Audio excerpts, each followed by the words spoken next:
500 years ago, he washed ashore the sole survivor of a shipwreck. And upon the skull of the man who killed his dad, he said, I'm mad, I must eradicate piracy, injustice and cruelty, and all my sons will follow me, so evildoers will believe that this man cannot die. G'day everyone, this is X-Band, the Fandom Podcast. We are the team from the Chronicle Chamber. Our website is chroniclechamber.com, and you can subscribe to our podcast via YouTube or whatever app you're listening to this through. And we'd love you to hit the follow button or the subscribe button on whatever app that is. Don't forget to give us a rating on whatever app it is, and tell a mate about us as well. This is episode 257, where we're going to be reviewing the July comics and news. We're going to look at Frew comics in Australia, Shakti and Regal from India, Phantoman from Sweden, of course. My name is Dan, and today live I'm joined by Jermayn. How are you, Jerm? Good. Bit tired, a little bit devastated that it looks like England are going to win this last test match. For those cricket nuffies out there, but look, we've still got the Ashes. That's the main thing, and yeah, we're here chatting Phantom, so it's always fun. Exactly. I think it's wise to be chatting Phantom while Australia steadily don't make the chase on the day of the test, the fifth test. So we're also going to hear from, of course, our regular correspondents. Thanks to those guys for helping, and we'll hear their recordings about their reviews of their comics as we progress. But we're going to start with Frew, we're the Australians, and we're hosting. And while we keep one eye on the cricket, we're also going to have a flick through. We're going to start with Frew number 1947. It's the Tea special, starting with the original Seuj Barry and Lee Falk story Tea, the 127th daily story, and it's followed up by a sequel, The New Island of Tea, by E.J. Holden and Angelo Todaro. And there is a nice little backfiller at the end, Fury Part 1 by Paul Mason and Amanda Bacchi. So can't wait to get through all of those. Let's start with the cover, though, before we rip into the stories. We've got a cover by Antonio Lemos there. Great to see Antonio getting covers back on the pod, on the pod, of course, but on the comics first and foremost. Jerm, what did you think of Antonio's cover here? Look, I have a soft spot for Antonio's work. If you're on YouTube, you'll be able to see it as we flick through the story later as well. Look, I think sometimes, and I'm not sure what the go is, but if I had to be negative, sometimes the artwork doesn't show up as strong on printed than what it does actually in real life. So I'm not sure. He actually paints his covers, doesn't he? He's not a new school digital artist or anything like that. Yeah. I think it's acrylics. And they look amazing in real life, but it's I don't know, but it's and I know we'll talk about some free posters later on in the podcast as well, but some of the art doesn't come up as good in print than it does actually with the originals. But look, apart from that, you can't really fault it. It's an iconic scene. You've got, a plane shooting at people, the Phantom grabbing people. Anyone who's read the story before will know the scene. This was the comic that came out at Supernova. So it's been that long since we've done a podcast on comics and news. But so this was the full color comic, big thick cover that Frew were releasing. And as you can see, if you're looking at this on YouTube, you'll see a signature by Antonio in the bottom left, and then Paul Mason as well, who had an interior story as well. So obviously that's why you can see their scribbles on what you can do, because that's what my copy is. Yeah, very good. Well, I just I'm with you. I love Antonio's work. What I like about this one is the detail. Like a lot of his he does very simple, very effective and simple images. The fact that this one has got the action of the plane in the background, carrying the kid, dragging out the roughneck, devil's in there as well. Like there's a lot going on in this, a bit more than is usual in Antonio's work. I really like the how dynamic it all is. Yeah. Righto, so let's get into Tea. the story. Now, as we've said, it is a Lee Falk, Seuj Barry. It has been published before by Frew. I don't know off the top of my head when was the last time, but it is the first time that it's in colour by Frew, and I think it's the first time it's in colour and completely unedited, unabridged anywhere in the world. So that's a bit of a tick of the box for Frew, and a shout out to Ivan Peterson for the colouring in this one. So you've obviously read the story before, Germ. What did you think of it in this form? Yeah, look, I enjoy. I've said it before, I'll say it again. I've enjoyed Ivan's colours. I think he understands what fans are looking for in their newspaper strip stories to be coloured. The colour doesn't take attention away. It's effective. You highlight the important bits. You don't highlight the unimportant bits. Like, for instance, this one here on where is it? Page 7 at the bottom panel, where the Phantom and Devil is jumping over the presidential gates palace. You could, and he probably should have, coloured the actual palace, but I think it works better with just the foreground being coloured, because it actually highlights the art or highlights the action shot. So,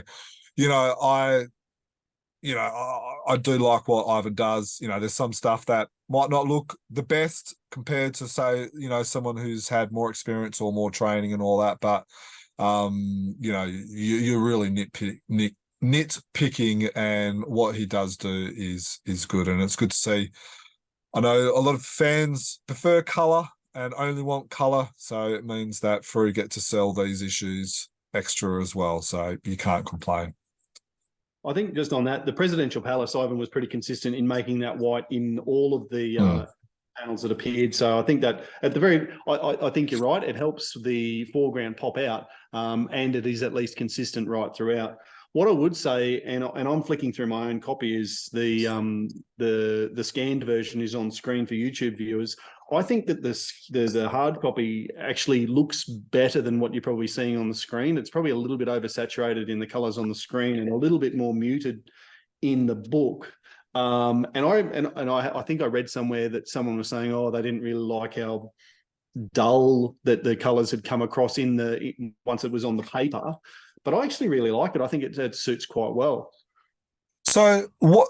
Okay, because I would probably disagree with you personally. So what do you like about and we'll use a lack of better term, dullness? What do you like about that? I think it maintains the pulp feel of the character and the stories. It's not, I said it was the 127th daily, which I don't know off the top of my head when that came out, what year. It says in here 1975, so it's a 48-year-old story. I don't know that it needs modern glossy pages and colors and that sort of thing to help the storyline along, and it just has a classic Phantom feel to mine. Fair enough. So when was the last time you read this story? Was it a while ago? It would have been a while ago. Certainly, I can't remember how many years ago, but it was familiar to read, but it wasn't. There were still things I'm like, oh, that's right, I've forgotten about that, and all the rest of it. So no, it was good. Cool. What about yourself? I actually read it not too long ago. I'm not sure if anyone even keeps a close eye on our social media posts, but probably about 3 months ago, we actually made mention, is T a possible candidate for a sequel story, not knowing that this story was actually in had already been developed and was being coloured at that stage. So, it's kind of, funny, but look, it's a standard story. There's been another sequel, kind of a bit of maybe a segue to get into the new story. There was a sequel story already of T, but they didn't include it in this one. And out of the 3 T episodes, I would say probably the original was the best one. Mm-hmm. I don't know about or maybe I do. What's for people who don't know? What's the other T version? Do you know off the top of your head? It was a Lee Falk Barry story. While you're talking about the new one, I will dig out the details for the Lee Falk sequel. In that case, just to keep things in train, what I would talk about is the story itself and Lee Falk's storytelling. I really like.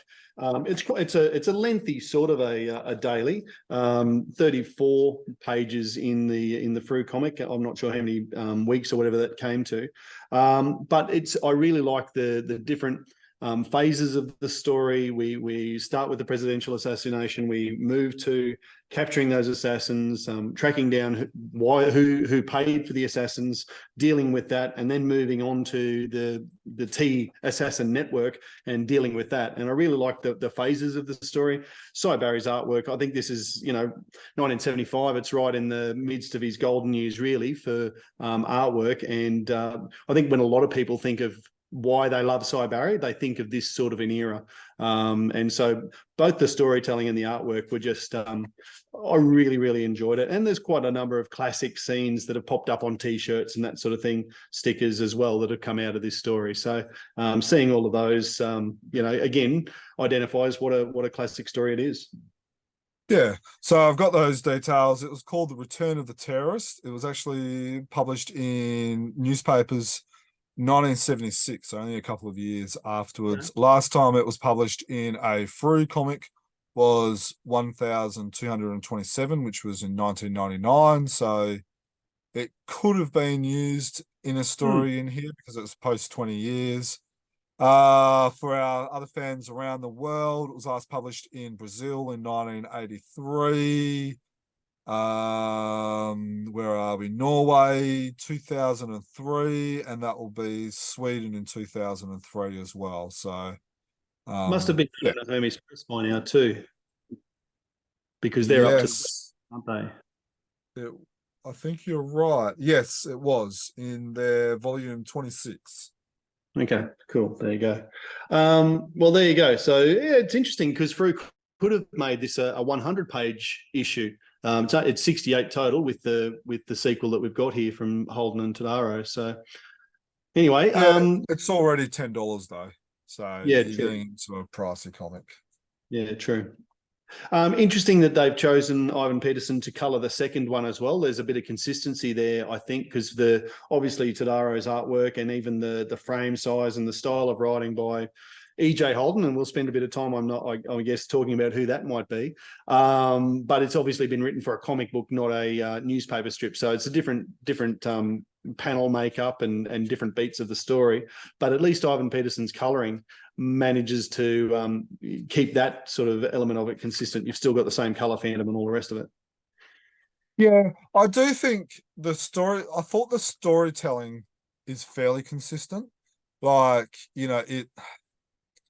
it's not a modern gritty edge type of story. It kind of flows well with a 1970s style story. Whoever E.J. Holden is, I thought they do it well, matching the style.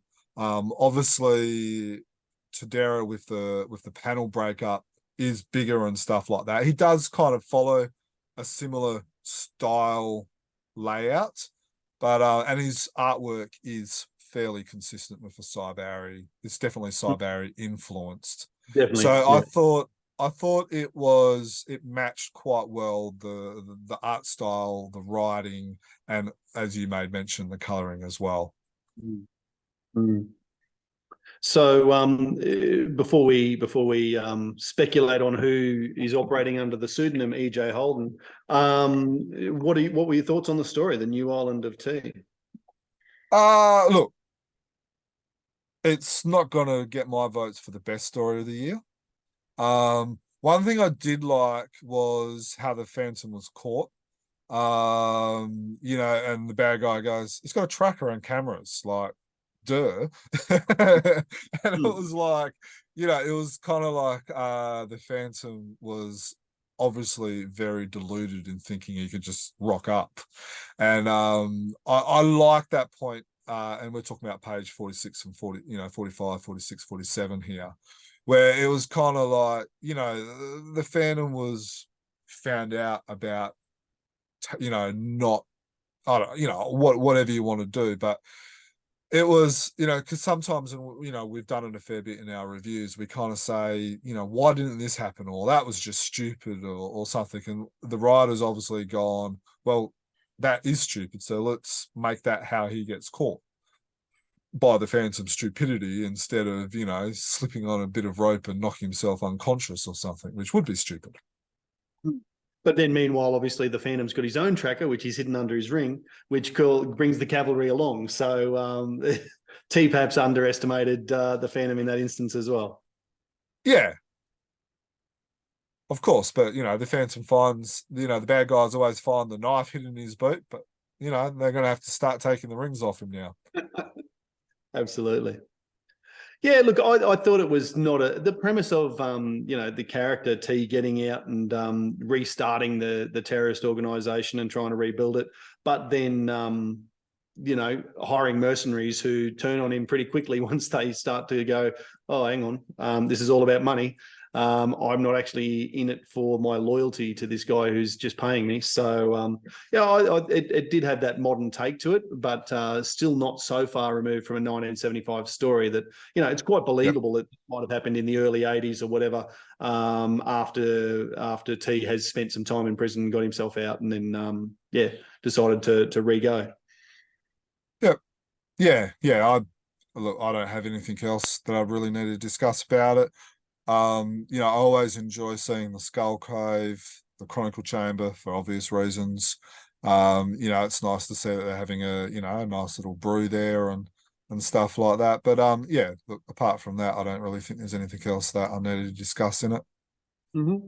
So before we go to the I guess the non-T story in this issue, the Julie Walker story, bit of speculation there. EJ Holden, a lot of people are going to probably jump to the fact that is for international listeners. An EJ Holden is actually a type of Holden car. Holden's the brand, and EJ was the model that came out. And I probably should know this, but it's a 1960s type era Holden. The obvious one that a lot of people jump to is Glenn Ford. Maybe was the writer for this because Ford, another whole brand of car, Holden. So not too much of a leap there. And Glenn Ford is of the 1950, 1960 kind of era as well, which would not surprise if he owned an EJ Holden and maybe even still drives it around. With that big Merv Hughes handlebar moustache that he used to rock in the 80s and 90s. But you don't think it is you don't think EJ Holden is Glenn Ford? No, I actually asked Glenn, and look, he could have lied to me. But he said no, he's not the writer. So look, I would say that it is an Australian, obviously with the EJ Holden joke. Most Australians will get that. I don't think a lot of non-Australians will probably get that joke. So, look, I don't know who it is. It's not the first time. It's not the last time. Claes Ramufi quite famously had a pen name or pseudonym, however you want to say it, for decades. I think it was actually for about 10 years. Basically through the 80s, wasn't he? Yeah, so look, it's not the first time we've seen it. Look, I'm sure there's a reason for it. Maybe, I don't know. Maybe he didn't like the story. So it's not the first EJ Holden story we've seen, though, is it? There's another. No, that's correct. Another one or two. It was a Kid Phantom story with who's that girl? Was it Miriam? Muriel or something like that. Yeah, yeah. Phantom. So it was that story. Yeah. So, well, don't know.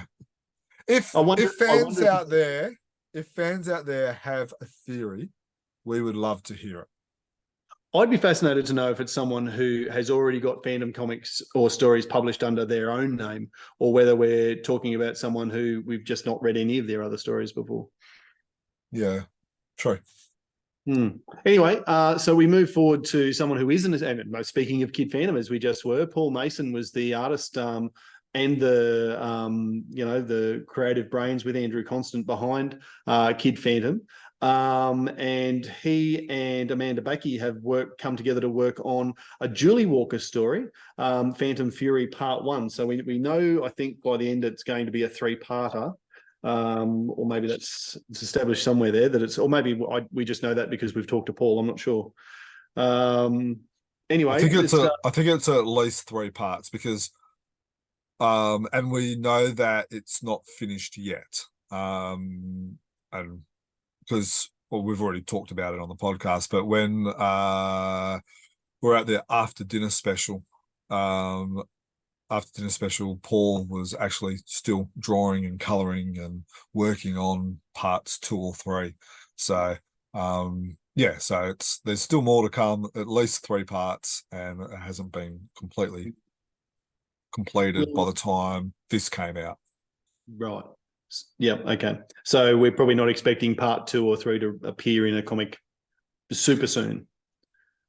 If I had to guess, maybe by the end of the year. Yeah.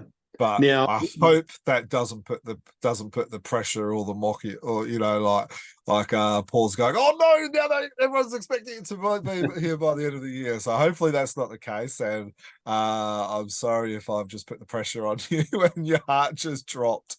But look, it's just a complete guess. Yeah. Now, we'll talk about the story in a second, but we have already discussed the colours of the previous stories. This is a story which I think probably would have popped out better with better quality paper stock, glossy colours, because they're so heavy on the reds and yellows throughout that on this paper stock it probably does bleed into each other a little bit and become a bit. I would have liked to see this on a better quality paper. Yeah, and look, but let's focus on the main thing, and that is that the Phantom is back in New Zealand. I mean, in Australia. So, absolutely. Yeah, and what's actually interesting is Team Phantom created a story that came out last year by David Bishop, a Kiwi guy born and bred in New Zealand, now lives in England, where Julie actually visits New Zealand. So, don't know what years they were. I'm not even sure if Paul has made a mention in this story. 1914. I'm not sure if David Bishop made mention of a story, but obviously, Julie has fallen in love with Down Under, with Australia and New Zealand, because there's at least one long visit, or quite possibly at least 2 visits to the country. And look, I was going to say, if there's any creators out there that want to be popular with fans, especially Australian fans, do the Phantom in Australia. That's just the Team Phantom may not pick up on those ones for their stories, but they might anyway. Look, I was going to say, I must be honest. I dove straight into the stories, and I enjoyed the color of the cover. I didn't read it thoroughly. I certainly don't read Dudley's message from the publisher until I'm finished with the stories, because I don't like it on the occasions where he does give spoilers. And then I even, skipped straight over the splash page for Phantom Fury. I didn't realize it was a Julie Walker story until probably 4 pages in. When that character reveal is done. I thought that was really cool. Yeah, I was wondering, that was going to be one of the questions I asked you, is when did you realize it was Julie? 1, 2, 3, 5. I think it's on the bottom of the 5th page of the story, page 63, where she says, missed, I'm getting old, something the male Phantoms didn't have to contest with. And that's where we go, Yeah. Because pretty much up until then, and you'll see it on YouTube, I was about to say, hey, Julie is wearing big baggy trench coat, I guess you'll call it. So you kind of pick up after there, page, but that was going to be one of the questions I asked you. So I'm glad it wasn't just me. Oh, good. I wasn't sure if I just wasn't paying attention or not. But look, I've enjoyed the story. I enjoy where it's heading. You've got the Phantom against poachers, and so you can't really, it's very phantomous, phantomese, I guess, if that would be the word. And yeah, look, we know Julie was the only phantom, I guess you could call it, who died of old age. So the one thing I did pick up on before is that on some of the panels she didn't have the skull ring, but then on this one on page 60, as she grabs the bad guy, you do see the skull ring. So I picked up not having skull rings at first, and then it was kind of like, oh, so yeah. That's actually the first time you see. And then on page 64, she's got the ring again. So maybe, remember how we talked about in some past podcasts where the fourth Phantom had a replica Phantom ring created when he lost the ring. So maybe Julie was wearing the replica ring all this time because she doesn't have the good mark on. And then when the 22nd Phantom, with seeing the 21st Phantom is not there, maybe they're also going to be wearing that replica ring, the backup ring, like what Julie's wearing here. So maybe, fourth, fifth, the 17th Phantom's sister, and then maybe the 22nd Phantom. There's a bit of a pattern happening here where you have a replica ring for No, and look, I really like it. I do like that. Well, it starts with Paul very much leaning into a personal passion of his own, drawing birds, and the fact that the poachers are stealing Australian wildlife, cockatoos and galahs and the like, gives a great opportunity for him to draw what he loves. But then we do move on, and it's not just all about the birds. And I know that a lot of people say, I don't like the artwork. And again, I think the review of this comic I saw online was like, oh, that artwork's not my style. But I really enjoy I really enjoy Paul's artwork. I really do. It the way he composes panels, the style of faces and fists, and his fight scenes are just incredible. So one of the things that I like about Paul's work, and you can see it all throughout here, is the small details. There's a lot of time put into it. Yeah. So yeah, there's a lot of just small attentions to details.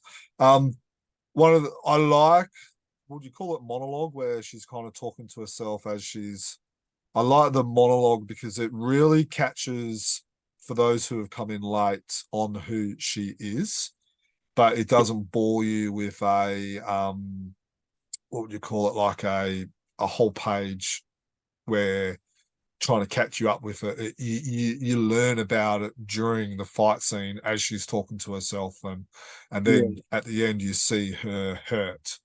So yeah, I like how Paul and Amanda have done that as well. I was going to say it's hard to know, isn't it? What's because it's listed at the front that Paul's done the script, but that Amanda's done the story. So it's hard to know whose idea it was, but to have that element right through it. But it works well. Yeah, it does. Very good. So overall, issue 1947. You said, and I agree that the story of T, the new story of T, not necessarily New Island of Tea, not necessarily going to be in our favourite stories at the end of the year, but I would have a guess that this is going to be up and about for the issue of the year, because I do think that as a package, it comes together really well. Yeah, no, definitely agree with that. It's it's in color, it's thick, it's got stories from the classic stories, but it's got new stories. It kind of ticks a lot of boxes. And one of the things that we have noticed on our voting as you may mention, is those type of issues do go well with the public, with the readers. So yeah, you're right. That could be a very early leader for one of the best issues of the year. All right, let's move on to 1948. Now, this is a regular size comic book, but it does have the two stories, the True Singh Brotherhood and Kit and the Panther Queen. We've got the cover by Shane Foley, front and back. I'm going to put it out there right now. I think this is just about my favourite Shane Foley cover.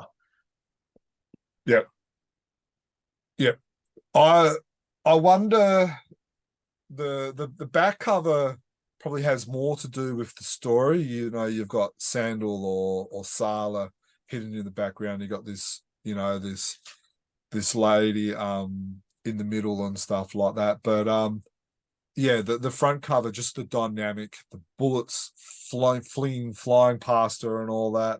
It's just yeah, I really like it. It's probably, I agree, it's probably one of my better covers as well of his. Yeah, very good. And just the red all stands out. Yeah. The variety of covers that come through. So we move in then. So kudos to you, Shane. And I probably think it's better than the Henrik Sahlstrom cover that we can see there in the top left-hand corner of the message from the publisher, just in terms of the dynamism of it. But I can understand why that's an effective cover as well, because of the way it sort of brings all the characters together. But I think we really need to be jumping straight into the storyline, the True Singh Brotherhood. Now, this is, and you'll be able to talk about this better than I can, Jerm, but this is the take-up of a story arc that was put down by Claes Ramethi when he passed, and has been picked up by Andreas Eriksson. And I think this is a story we've been looking forward to seeing what they did with the threads that Claes left behind. Yeah, so for those who have come in late, this is pre the 22nd Phantom saga, but there's probably about 3 or 4 different threads that Andreas the writer has managed to interwoven. You've got this character Kaya Singh, who we've seen once in a short story back in the 1990s. Obviously we know the Singh Brotherhood is more than just Bangala. It's a worldwide organizational enterprise. But then you've got what happened to Sandal Singh after she got disposed from the presidency. So there's that thread. You've closed a new thread with Kaya. You've got the person at the end of the story who's another thread that's kind of come into it. I originally said that I always thought that Sala was Sandal Singh's mother. You know, look, I don't think I'm going to get proven right on that one. I think I've lost of that one's, I think, has gone by the by. But Sala around means that there's, you know, she's around and she's nothing but trouble. So there's that. I like Kaya Singh. She's definitely on the bad side. The thing that the story runs quite fast. It's quite fast paced. It's very moody with the and again, if you're on YouTube, you'll be able to see this. We're kind of flicking through. So, you know, pages, you know, 13, you've got down by the harbour, you've got all the fog and it just looks amazing in black and white. Janusz Ordon has done an amazing job.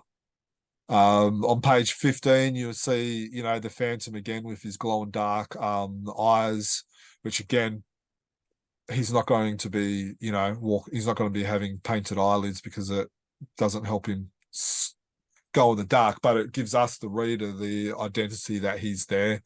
There's old jungle sayings. So look, that's been done really well on page 18. That's a yeah. The don't move or you've eaten your last banana. I love that line.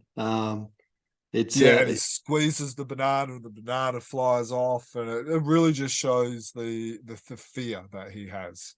Yeah, and it's such a, you know, it's, in a sense, it's a really humorous line, but it's said in such a ferocious way. You know, it's really cool. It shows that Andreas, who scripted this, knows the Phantom. He'll know the Phantom probably, as good, if not more than us. So Oh, yeah. 100%, absolutely. And that's why I've said it before on the podcast. I've told Andreas this on the podcast, and I've told him in person personally that I think Andreas Eriksson is the person to continue as one, the head of Team Phantom Man from an editorial point of view, but also to write the 22nd Phantom ongoing stories. And because the way he's intertwined several threads where it makes sense, it works. Well, just to be clear, You've got this is not a 22nd Phantom story. It still picks up on the Sandor Singh, but it's sort of before 21 disappears. Yes. Yeah. So this it's a clever way for Andreas to go, actually, okay, fair enough. We've got to the stage and we know that after the fight with Sandor Singh and whatever has happened there, the 21st Phantom disappears and we've got Kit and Heloise stepping in as 22. He's gone back. He hasn't gone, oh, I must keep going from where it's been left off. I'm going to dive back into that world, fill a gap here, and give himself something to do what he wants to do with the 22nd Phantom, which I think is a really clever bit of really perceptive. And I don't think, well, certainly I wouldn't have jumped out at me, but the way to, keep the 22nd Phantom story going in a way that is satisfactory is to go back and plant some seeds earlier. Yeah, and he's reintroduced the character that's already there, where in Kea, where you've got a new story thread that you can explore. You've got a new bad guy or a new bad girl. The Phantom likes battling, well, doesn't like it, but the Phantom works well battling femme fatales.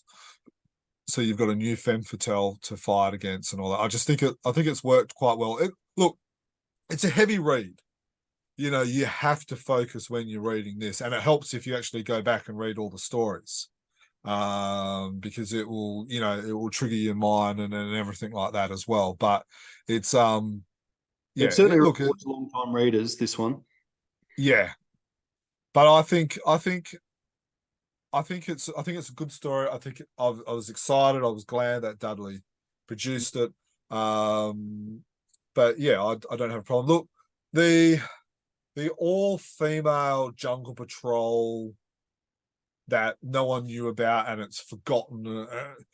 That was probably my weakest point of the story. Is it was kind of like, oh, come on. And look, I'm all, I've got two daughters. You've got two daughters. We know how important and how strong-willed females can be. You've got a daughter going in the defense force as well, so you know better than most people. But I just thought it felt maybe a little bit forced. My question was going to be, is this story a bit too woke? Is there a bit too much? We must have a new femme fatale who's taking over from the old femme fatale, and actually Sala comes in at the end, so we've got a third femme fatale in this story, and all of the cavalry is a big group of females as well. I can certainly see why there would be some people who'd read this and go, "Oh my god, come on, where's my masculine phantom stories?" So I liked the new femme fatale. And I made mention of that before, that I think the Phantom works well fighting it. I like Sandor Singh as a villain / middle ground. Not really sure who she is. Enjoyed Sala. Well, she's middle ground. This Kea has decided, well, you're not seeing Brotherhood enough for me. We've got to start our own real Brotherhood and let's get this going again. So yeah, you're right. So but I thought. Now if it was the other girls, and I'm just trying to think of an alternative here to make it not so woke, for a lack of better term. I did not think that this is where this podcast was going to go today, but maybe it was a band. Maybe it would be better if it was a band of, rather than a whole jungle patrol people that are just females. Maybe if it was a couple of them and they were in Morristown for a furlough or, something like that. So you could still have your girls fight girls, which, shows empowerment and all that type of stuff. But that little bit that little bit further was just a little bit too far for me. I think probably it's the idea of the missing tribe of Jungle Patrol people. That I can't see how that would happen. The Jungle Patrol is not just going to lose a squadron who disappears, whether they're male, female, or however they'd identify. So I agree with you. That was probably the weakest part of the story. But outside of that, like the whole thing comes together really well. And you've already made mention of it, but I've got to have a crack as well. The art in this is exceptional. Janusz Ordon has done an amazing job. That page 12 with the two half-page panels, that would be an amazing piece of original artwork to have up on your wall. I've already talked about page 18 for the writing, but I love the way that Janusz has depicted the Phantom as he's come out of the darkness and got up all in the face of the banana chewer. It's a realistic style. It's a dynamic style, and right through to the very end, the big splash panel on page whatever it is, 28, when we see Sala actually reveal herself. It's just every page is a masterpiece. That's probably, that may be hyperbole, but I really love what he's done. Yeah, Janusz is probably at this stage, probably my favorite current Phantom interior artist, whatever terminology you want to give it. Nice guy as well. We've had a couple of email conversations, so he really is a nice person. Reading through this book, you can see why you'd make that claim. I couldn't think of anyone off the top of my head who's currently producing Phantom stories who I'd rather see. Now, his Daniel Picciotto art style sort of reminds me of this as well, of this style where the grittier, but he's doing some Marvel work at the moment, so I can't really call him a current. But he would be up there with one of my other favorites, but Janusz is definitely my favorite at this stage. All right. Is there anything else you want to go over there before we move to the major at the end? I think let's move on. So very different style of story. It's one of those, and you'll fill me in, I'm sure, this is part of that series of Phantom universe type stories. Art by Karl Johnsson. So this would have been around, 10 or 12 years then from Team Phantoman? Yeah, 5, 7, yeah. Okay. And so this follows the story of a young Kit. We don't actually find out which Kit, so it actually could be the 21st Phantom. It could be no, I suppose it is 22 because he does. Well, it must be 22 or 21 because he talks to Moz at the end of the story. But it could be, yeah, you're right. It could be 20 depending on how old Moz is. Well, there's a story, the Phantom, or Lost on the Phantom Trail, I think it's called, where you actually see a young old man Moz, so a young Moz. And anyway, that was the 9th. So he was young in the 19th Phantom's Day. So look, yeah, I would say it's probably the 22nd Phantom, but it could be the 21st. Probably 22nd because of the nature of the stories, but if you could read it as whichever you like. A little bit of fantasy element of it in the sense that he's gone and explored a castle and is attacked by a panther, rescued by the panther's queen owner, who is a queen of that temple from 700 years ago. So a little bit of a fantasy element to it there. Very simple story. What are your thoughts on this one? There's not much to say. I enjoy the artwork. It's a different style of artwork. But I do think that this style, I think and we've talked about the Kid Phantom to death, but I do think that Kid Phantom was not marketed, not targeted correctly. And I like these little short little stories in this style, and I think it could work well if it was used correctly for the next generation. I think, this style from an Australian point of view, Lauren Marshall's probably another one who's got that type of art style that would work well. And there's a couple of these ones have worked well as well. And then, look, they're fillers, but they're fun. We get to obviously not this one because we all know all about Kit, but some of these other type of stories that we will eventually see feature secondary and third level characters, which just add to their development. So that's all good. Absolutely. All right. Well, let's move on then to the third and last Frew issue we've got to review in this podcast. Issue 1949, Atomic Terror. That's got to be a Jason Paolos cover, surely. I can't see it anywhere, but it is a Jason Paolos story. Yeah, cover. We'll talk about the story in a moment. Your thoughts on the cover? Look, I like the snow effect. Mm. And it's the same as interior as well. It must have been a real pain to be able to draw all that snow. And it's not like you'll see it again if you're on YouTube, you'll see it as we flick through. But a lot of artists will get they'll get like a toothbrush and they'll actually flick it, is how they'll do snow. Where Henya Bade and Jason Paolos have actually painstakingly drawn little circles everywhere and coloured it in. So that hopefully for their sake they charge by the hour in that case. I really like that Dudley's made the decision to actually have the snow come across the title, as well as the what do you call that thing? The corner box.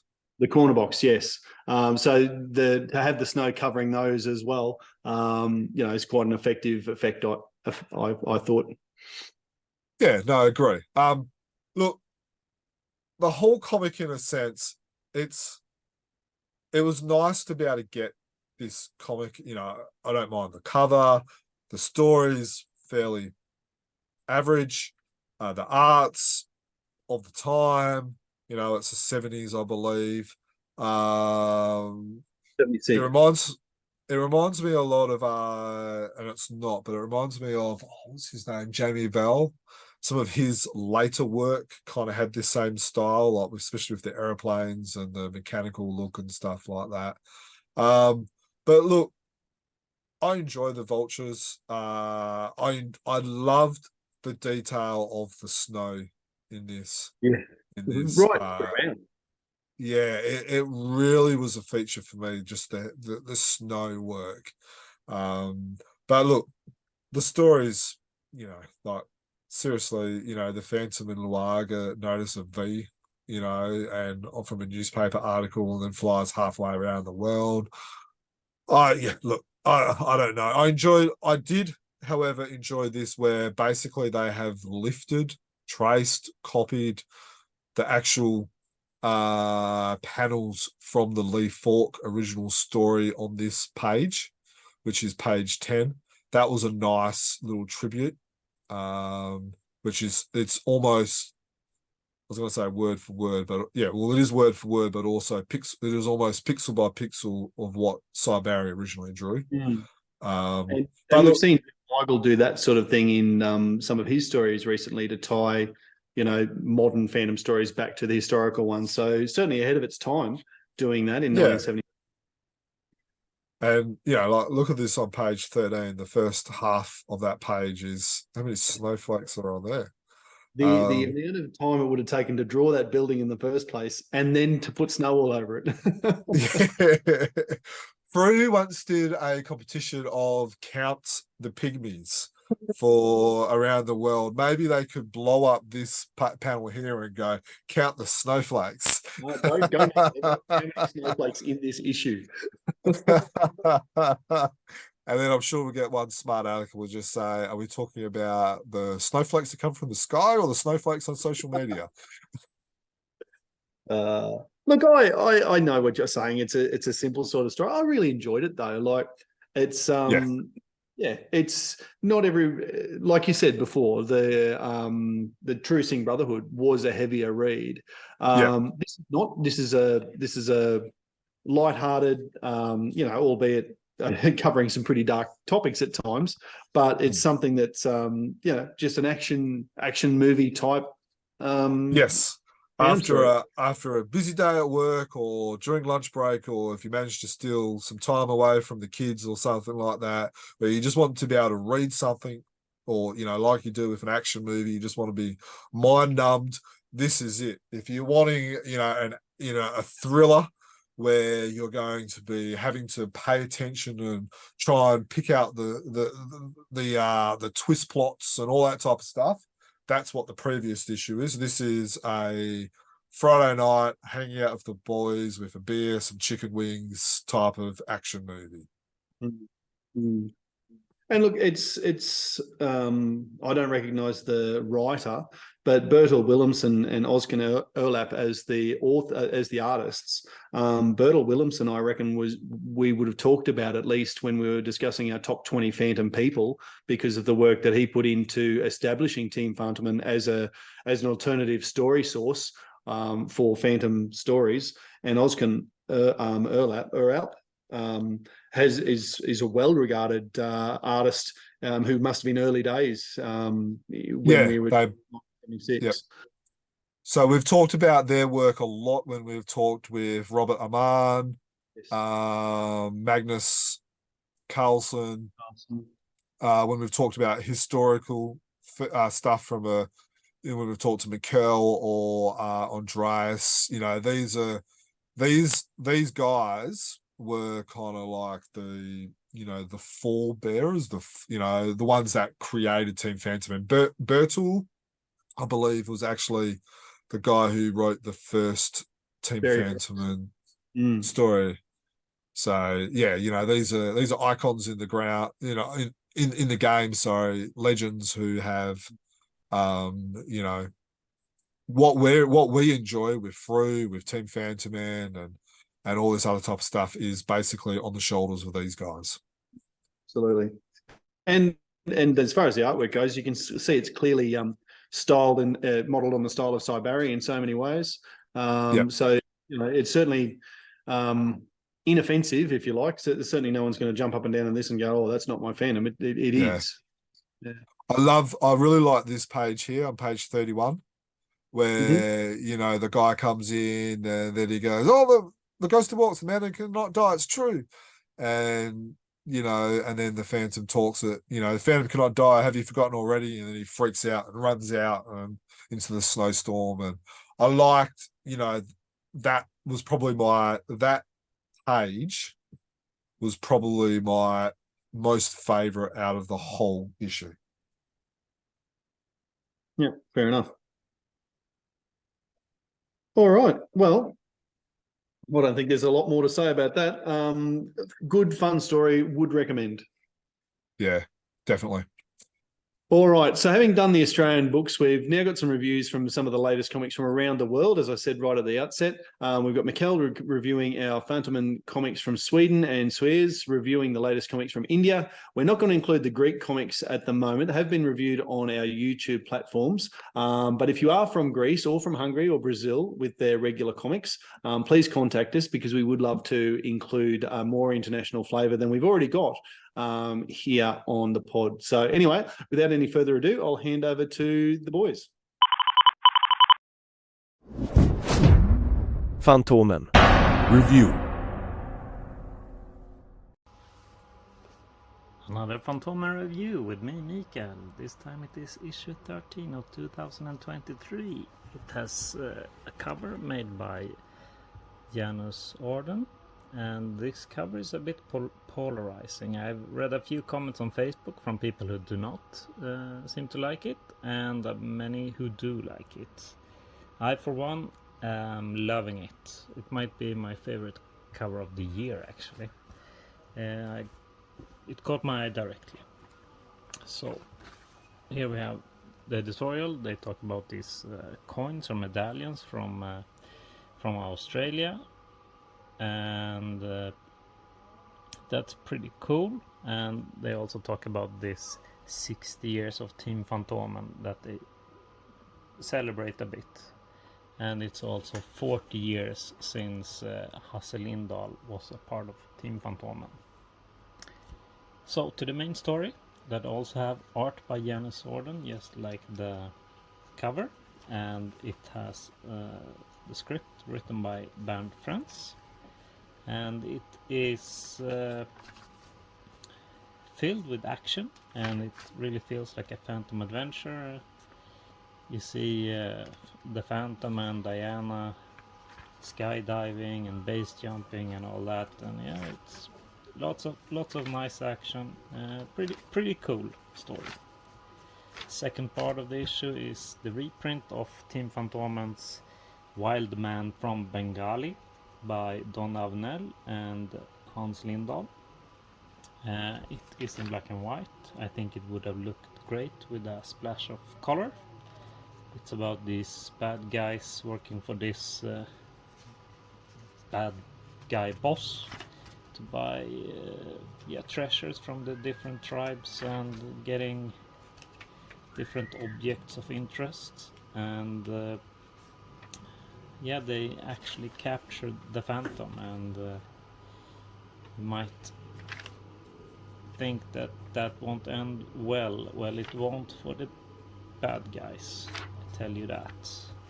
And after that we have the preview of the next issue. It's a double issue, 14-15. It will be in the end of June. Belle Epoque, the part 4 of 6 by Peder Andersson and Percy Ochoa. The reprint of Team Fantomen's Ku Klux Klan with Heinar Bade, Ulf Granberg. The first part of a new Thorgal story, and a Mandrake story with a guest appearance by Phantom, the missing pilot. Yeah, looking forward to that. Time for another Fantomen review with me, Mikael. This time it is issue 14-15 of 2023 with this nice cover by Loki'S Treasure.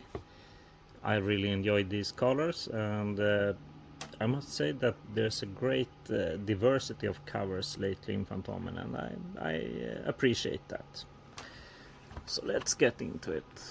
Yeah, on the editorial page, Andreas talks about that in Team Fantomen stories and the stories that we color ourselves, Diana's hair color is red or brown, but in the newspaper stories it is black, and basically acknowledging that and saying that we will continue doing it like that. I think that's fair. And then it is the main story. It is the fourth part of the Belle Epoque, Balloon for the Moon by Peder Andersson and Percy Ochoa. Fourth part, maybe I said that. I have really enjoyed this series, and this one is no exception. It has this cool hot air balloon, and it feels like Jules Verne meets action, and yeah, it looks great in color as well. After that we have something that usually come in Fantomen. It's Mandrake, and Andreas asks if we want to see more about Mandrake, and this time it is the Missing Aviatrix by Fred Fredericks, and Fantomen has the Phantom has a small cameo here, so that's cool and interesting. Not sure if I want to see more, but I'm a bit on the fence, because I don't really enjoy reading Mandrake, but I also think that Mandrake is a natural part of Fantomen comic book by having the same creator, and it's been in it so many times, so I think it would be nice to have the missing stories. Also, since it's no longer ongoing, that feels achievable. And after that, what do we... Oh, Ku Klux Klan. It's a Team Fantomen reprint, classic. I think it's been reprinted quite many times. It's from 1978 by Einar Bade and Ulf Granström. And for me, it reminds me a lot of Mississippi is Burning, but maybe the twist is not as surprising in this one. It's a quality story about injustice and you know that the Phantom is on the right side always. What else? Some commercial. Yeah, then we have a new Thorgal album, part 1 of 2. Selkien, like the seal woman. There has been quite a few Thorgal stories now, and I enjoy it. Most of the Phantom readers enjoy it, I think. Phantom readers, I mean. And this one has some flashbacks or reference to the earlier albums, so that's pretty cool if you have read them all and have them fresh in memory. Then we have the preview for the next issue. It's Loki'S Treasure by Frugnes and Leppänen. Frugnes hasn't written a story in 9 years. That's nice. It's about the 7th Phantom traveling to Europe, but the ship saves another ship that has a sword that might belong to Loki, the Nordic god. And then it's the concluding part of Selkien, the Thorgal story, and we will get to know which cover was the best of 2022 in Fantomen. Looking forward to that in the 27th of July. That's all from me. But this time it is a Mustanamio review. I got some great help from my friend Marit with understanding what it says, because I don't know Finnish at all, even though it's very close. So this is the special issue they did this year, quite thick. I thought it would be it's the vampire of Carpathian, but it's not only vampire stories and it's not only that story, so they actually have they reused this old cover by Rolf Goos that was used in the 70s.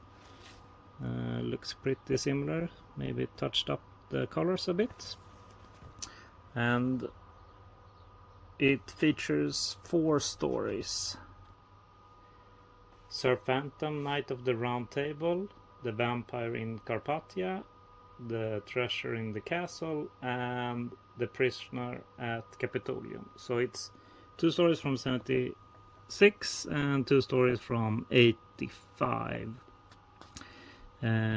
Pretty weird that they have Swedish text here and not Finnish text, but that I can understand.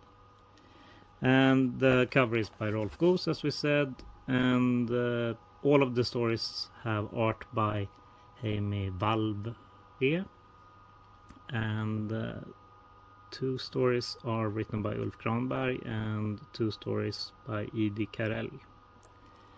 And I really like that they have used the cover art inside of the book as well and removed all the commercial text. They did not use the original art, from my understanding of Marit's translation of the foreword. They have instead retouched it and removed all the other stuff. And the stories are in black and white. The paper quality is quite thick and not glossy, but matte. It has a nice feel. There we have the second cover, and then we have this nice one,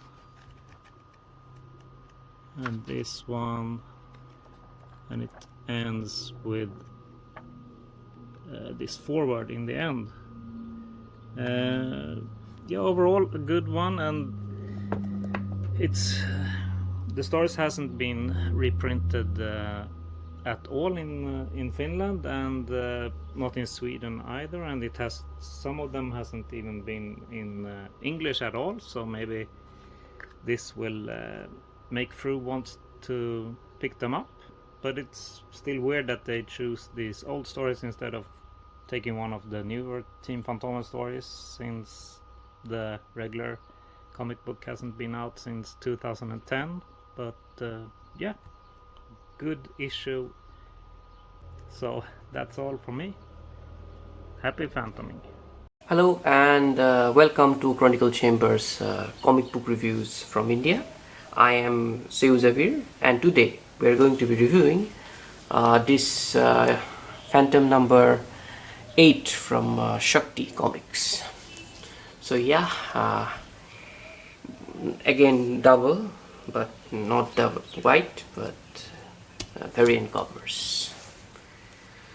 Yes, this comics features is Falk and Seuj story, and this one is the main cover, which is used for the 3 languages by Abhishek Bishwas, and this is kind of like a double spread cover, but it's quite not. Looks quite nice and kind of reminds me of the Indrojal cover they did. It is taken from the story, but you know, it's kind of yeah, it's like Abhishek Bishwas' style and stuff like that. It looks quite good, and yeah, pretty good. So yeah, that is that main cover, and now we have this variant cover, in English variant cover. So this cover is done by Lou Mana, from who you know from like Moonstone and Frew. He did a couple of stories in for both publications, and the colors are done by Abhishek Bishwas. I don't know, but strangely he chose to have like the Phantom be painted in like blue. That is like the Scandinavian color, and we don't often see like the Phantom in blue here in India. So yeah, that is something. But yeah, that did catch my eye. Anyways, let's move on to the books. So about the covers, I really enjoy this one thing, I think, because it looks quite nice, and yeah, this image of the Phantom looks very good, you know, and it's one of the like one of my favorite covers done by Abhishek Bishwas at the moment. And this one, yeah, it is good, and it is like done by Lumana, and his stuff is I like quite a lot. But this one, yeah, I mean, this one catches my eye more, you know what I mean? So yeah. Also, this issue, this back cover of that variant one has the black and white version of the this art. Anyways, let's talk about what the story it prints. The story that it prints is called Luck and Wealth, written by Falk and illustrated by Seuj. And since this is a daily story, and Shakti had to hire a colorist, and the colorist's name is Rudrakash.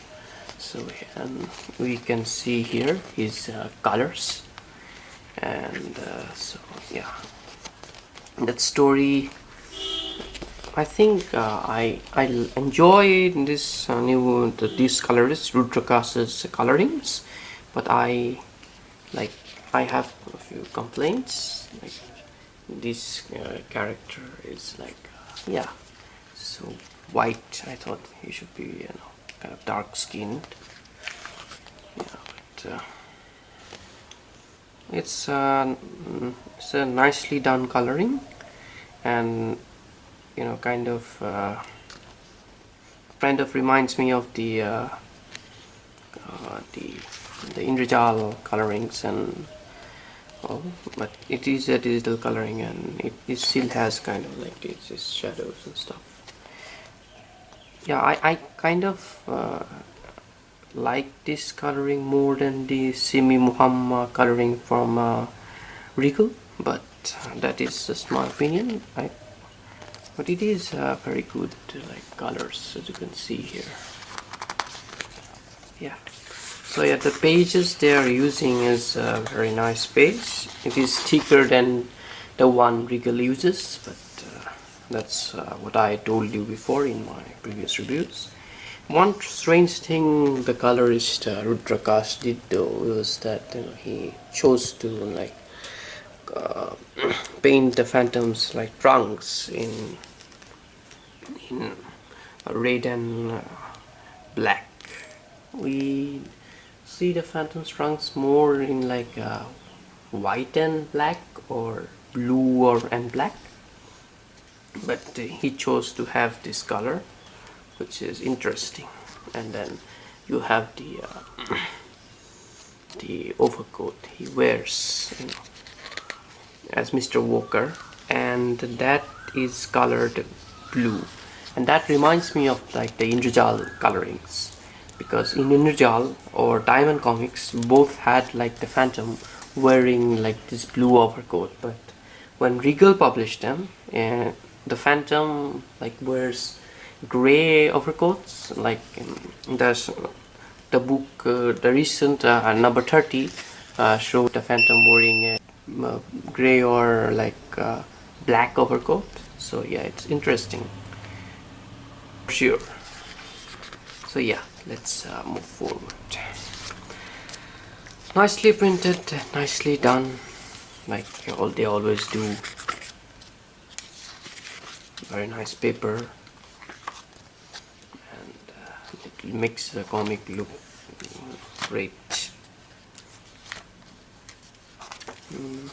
So 39 pages of the story, and you have the ad, and then this is like they are now starting the introduction, or like, you know, an introduction to the story itself and a picture of the creators. Yeah, looks yeah, it's, that's very good. And it also mentions like a lack of wealth when it was printed in Indrijal. That is a very good thing. And then we go to the variant issue, the same book, but the cover is different. Yeah, so you can see it's price $250, which is both are priced at $250, which is good, because you know in the previous issues they charged more for the variant cover issues, but now they don't. That is very good. Yeah, it looks well done. So that was another issue from Shakti Comics. Now talking about what they provided for free with these freebies. So these two are another two standees that they like, cardboard figures that you can get them stand like on top of these. Then they can, yeah, one is Moz and one is Devil. Very different art style, but I kind of like it, and that is a very good like freebie from them.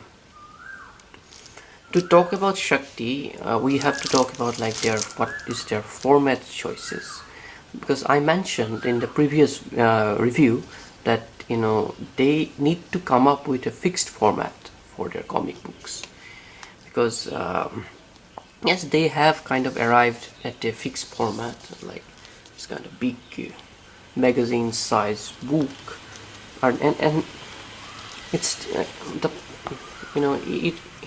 it can bend very easily. That the cover paper is not like very thick, but the regal ones, even though they are like bigger than these books, they don't bend easily.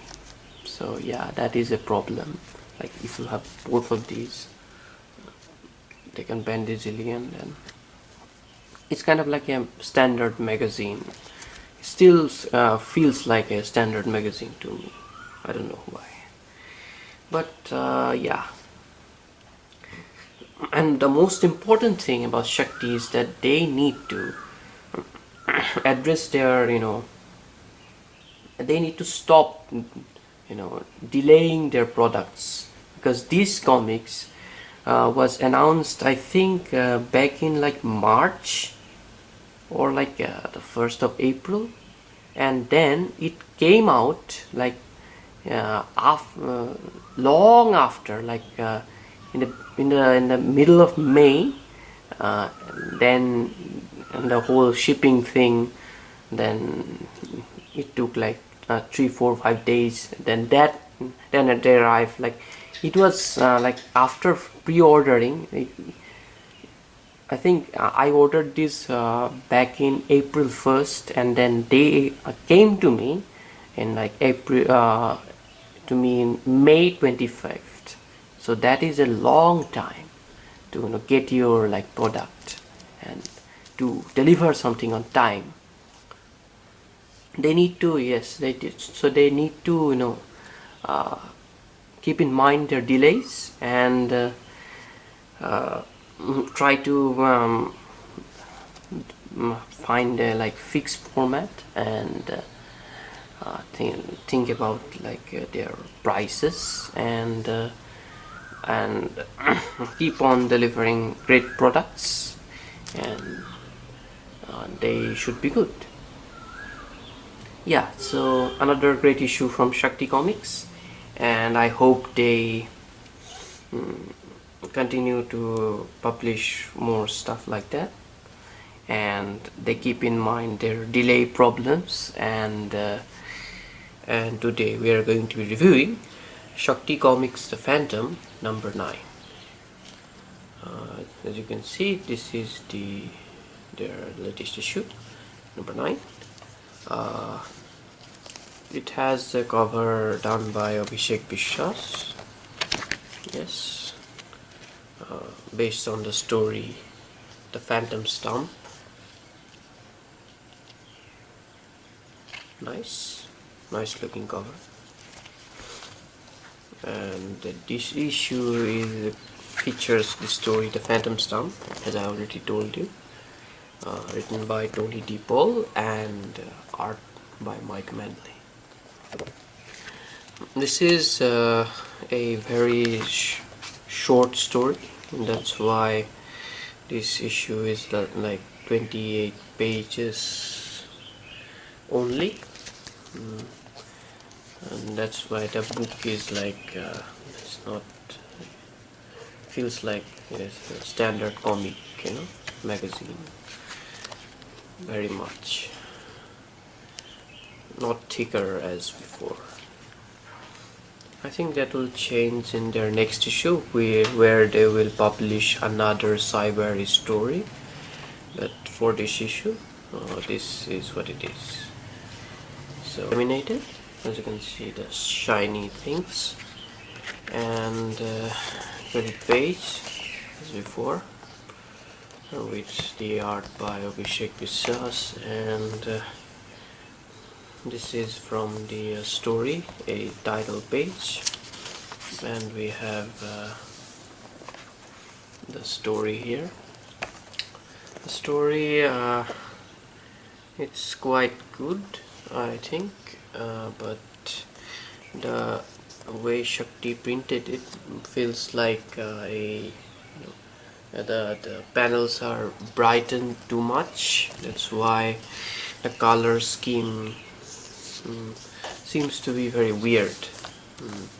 I have pointed it out to them. They said that the printer, it's the printer's fault, so they are going to change the printer.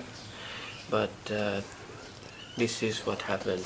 As you can see, the colors like look a very bit off. Most notably this page, this panel, you can see it just feels like more brightened and not subpar with their previous stuff. So yeah, quite good story.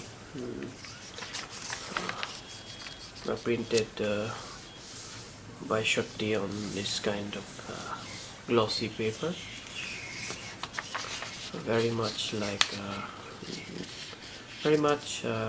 not much thick as like before, I think, but yeah, again the colors look a bit off, but that's okay, as they have that's the fault of the printer. So yeah, good story, looks nice. In the end, we do have something good, that being the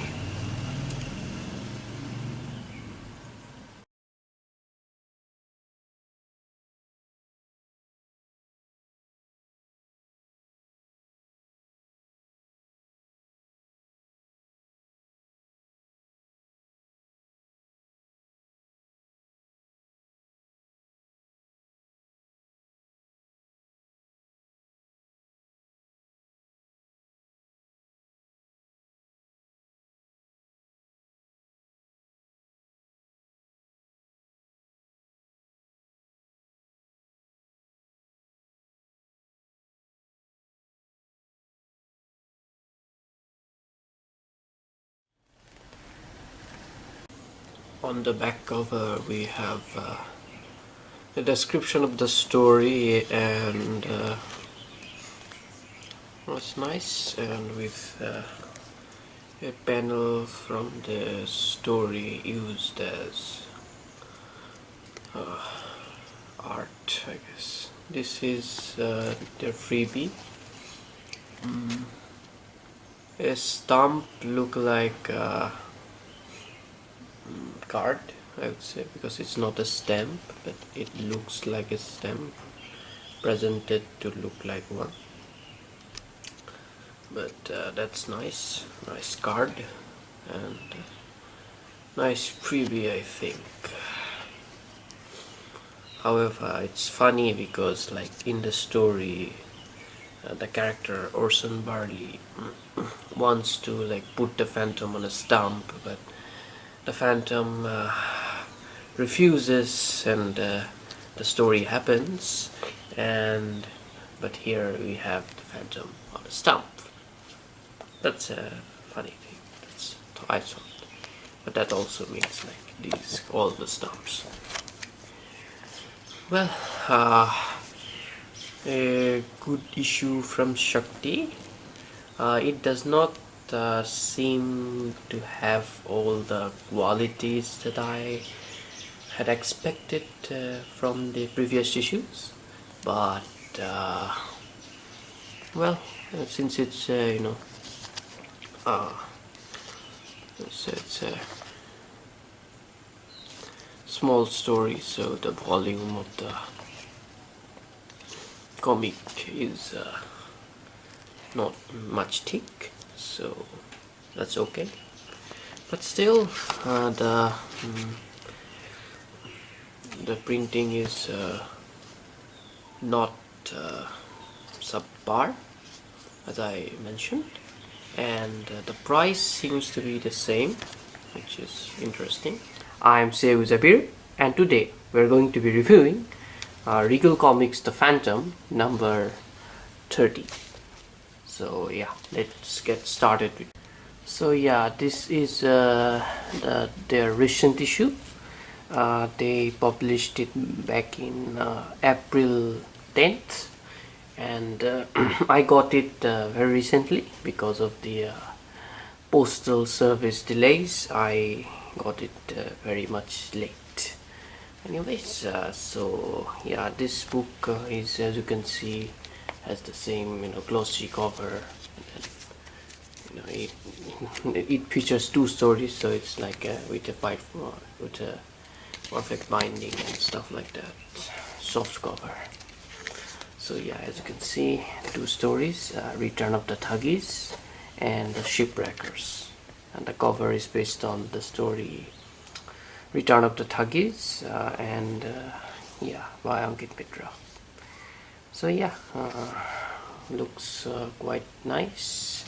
You also get I don't know why they did this. This is a printout of the cover inks, and I don't know what they were supposed to do with it, just color it or not. I don't know, I'm not coloring it, but yeah, I mean, which like what they usually do for freebies, this time they did something different, and I'm not quite a fan of it. Like I would have been happy with like a poster or a card or something like that, or a bookmark, because they have not done bookmarks like for a long time already, with stickers. So yeah, that is kind of but they did still didn't like put any text in the spine there. So yeah, that is something. Anyways, so it features 2 stories, as I told you before, Return of the Thuggies and the Shipwreckers.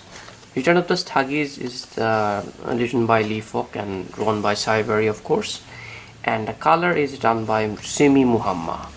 Yes, so yes, Simi seems like he's becoming Regal's like a new regular colorist, because he did the Christmas special and then the one in February, number 29, and now he did this one. So he did like 3 stories, and yeah, he's becoming Regal's regular colorist now. Anyways, so then we have the Shipwreckers. This is a story written by Don Evenell for the Fantomen magazine in Sweden, and then Claes Remerty, he adapted the story to for like the Sunday strip format. So yeah, after Falk passed away, this was the next story. The last Falk story, The Terrorist, was printed in the last issue, number 29. Now here you have the story after that, the first non-Falk Sunday story. So yeah, and then the art was drawn by George Olsen and Fred Fredericks. So yeah, here are the credits, and Ankit Mitra gets mentioned as the cover artist and art director. Yeah, that was nice. Anyways, we have the story The Return of the Thuggies, colored by Simi Muhammad. And yeah, then also I need to mention that that story, I think, is the longest running Sunday story ever, but I don't know, but seems like the new Sunday story by Tony DePaul and Jeff Eagle might even be longer than that. Who knows? Anyways, that is something else. Anyways, so let's look at the story. The colors of Simi Muhammad is like still the problems that I have had with like he uses like these shadows, and then he doesn't, like this page is no shadow using or something like that, nothing. And then here he doesn't use the shadows and stuff. I mean, the color does not kind of have consistency. That is one of the biggest problems with coloring. Like these, as you can see, these here in these panels, you can see here, like you can see, no, nothing. But here, in the first page, you can see like he's trying to use kind of shadows and stuff. But the later things don't have that. I don't know why. Like, what is this kind of? And some of the coloring choices, like, I'm not much of a fan of.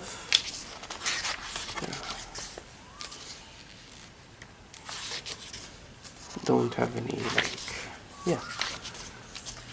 Sometimes there's shadows and stuff. Yeah, it is a very long story. But yeah, printed very well by Rigo. The colors do look great. Like this, the Phantom somehow wears lipstick now. Yeah, some coloring mistakes here and there. Looks cool. Looks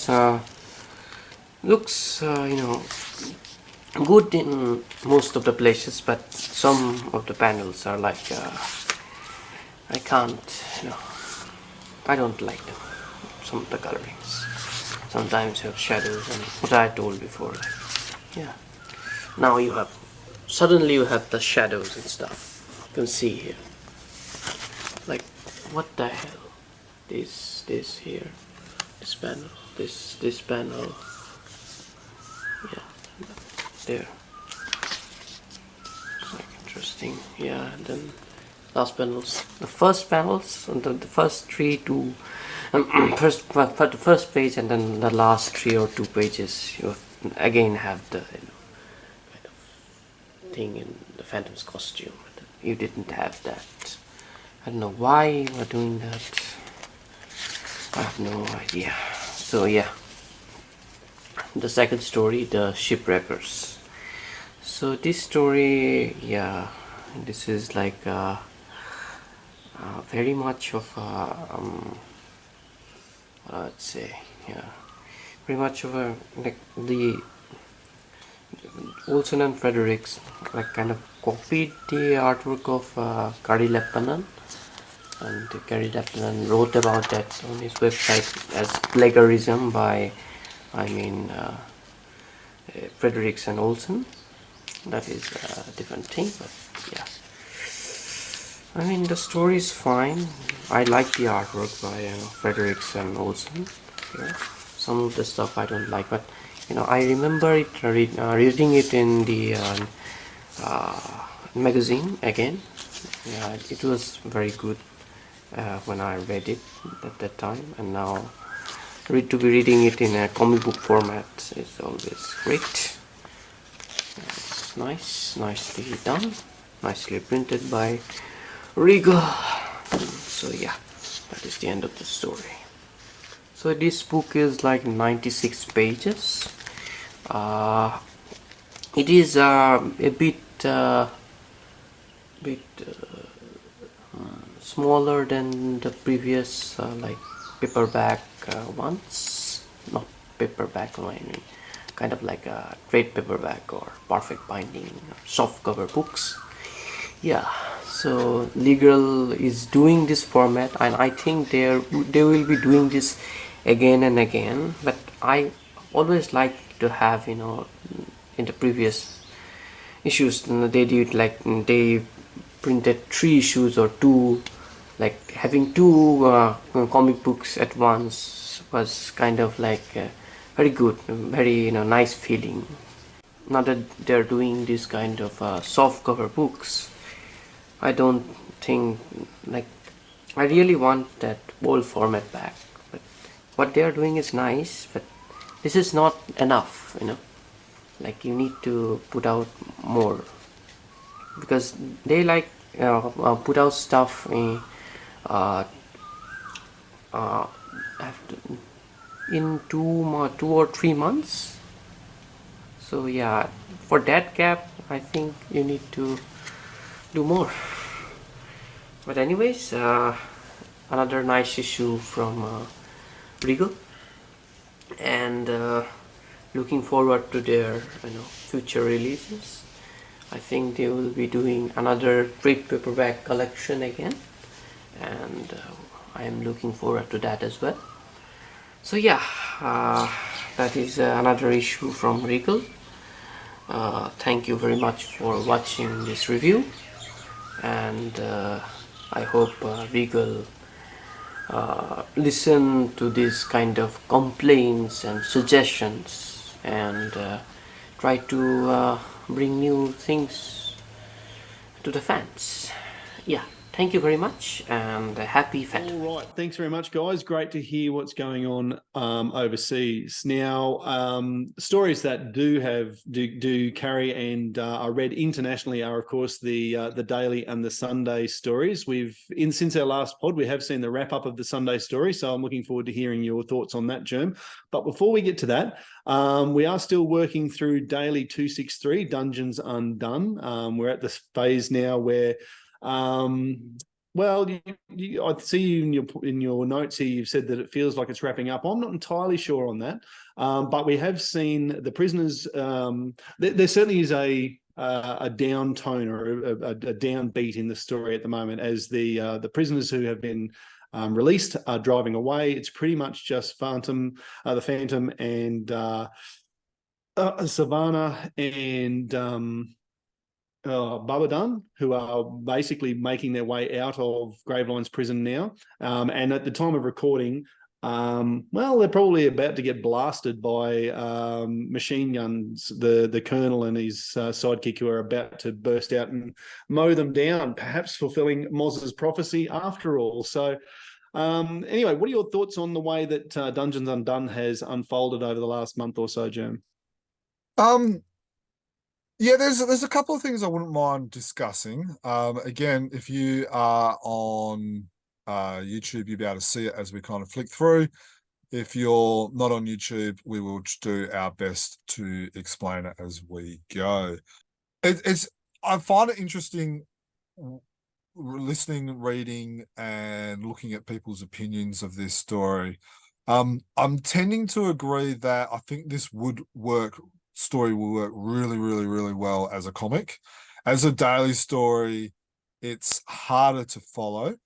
But one of the questions I would love to be able to ask Tony as we maybe post this story, and I would love to be able to get him on the podcast with Mike Manley and reread the story, go over it with him, and kind of get in some input and some behind the scenes type of stuff, which we've seen in some of his YouTube comments on our podcast, in his own blog. Mike Manley's posted a few and stuff like that as well. But I would like to be able to compile them all together for a podcast. Maybe that's something we can look down the track. But some of the things I would like to ask him is has he designed this story for, first of all, from a newspaper point of view, or is it designed for like a comic point of view where you don't have to wait a day between each panel? You've got your larger panels which can emphasize the point more, and I think like the last week we've seen maybe, I think it's about 8-9 days of one panel, which looks awesome in a comic, but does it make the story not move as fast? Or is the point where you are like in a movie where you have everything in slow motion, where you're really emphasizing the point? Is that the point of this? So there's some of the questions that I would like to be able to kind of ask. It certainly has contributed to that downbeat that I was talking about of the story, that there is that point where it's moving slower. It's not the action pace that we've had earlier. I don't mind it, to be honest. And I really doubt that Tony's writing it thinking about how it's going to produce in a comic book, because even though there are fewer newspapers carrying it, the primary way that most people are reading this would be through Comics Kingdom, or seeing the screenshots show up on Facebook or whatever social medias. So yeah, I'd be surprised. That's what I tend to agree as well. I agree with you, but I've and look, we know social media is the vocal minority, but it raises a good point. And like I saw it, I thought, that is a good point. You know, when he's writing a story and when obviously the guys who are drawing it are restricted to their size, but when Tony, sorry, not Terry, when Tony is writing the story, how much focus does he put on it being published in a comic? So be an interesting question to ask. Yeah. And so, as look, Savannah, she's bat crazy. She's like that, that ex-girlfriend I'm sure a lot of us have, where they're, where it's probably us that turned them crazy, let's be honest, but they became crazy. Crazy, Jim. But yeah, so look, she is like that. I'm enjoying seeing Babadan and is it Kipawana? Wait, his son? Yeah. So I'm enjoying seeing them. It was good to see Kipawara take leadership and stuff like that. I also like the way that they're drawing the Banda. Like, they actually look like pygmies. They don't look like real life people squashed down, and they actually look like pygmies. So I'm not sure whether Jeff or Mike actually do a bit of research on the characteristics of what pygmies look like and stuff like that. But I thought they look. Yeah. And I, as we've said before, when we're talking about this story, I'm really liking the way the pygmies have been, the Banda have been so involved in this story. And it's been, a bit controversial about, whether they should be killing people. I'm confident as we go forward in the next few days that they will see Banda shoot and kill another guard at the border as they leave. I think Kapawa does that. So, that is controversial, I know, but as I've said, I think that's a really, it's added something to not just the Phantom story, but the Banda legend. Yeah, and look, the Banda obviously have killed because they're feared. Look, if you listen to any of our past podcasts, you've seen my concerns about that. I won't go into any further about that. I liked this little sequence between the Phantom and Oda Himbo, where she talks about about wanting to fight for a country through non-violence, but then there's others that want to do it with violence. And it was a very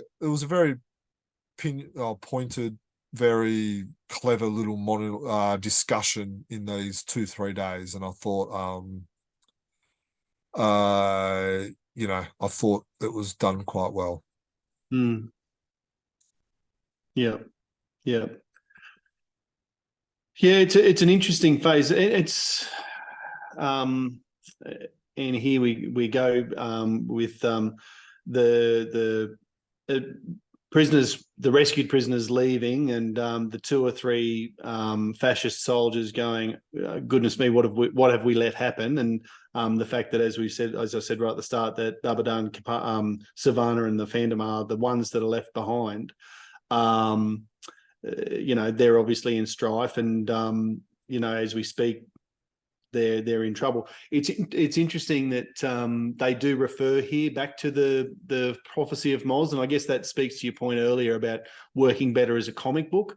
Probably there are people who have either started reading this recently or have read it so sporadically or so long ago that they've forgotten about the prophecy of Moz.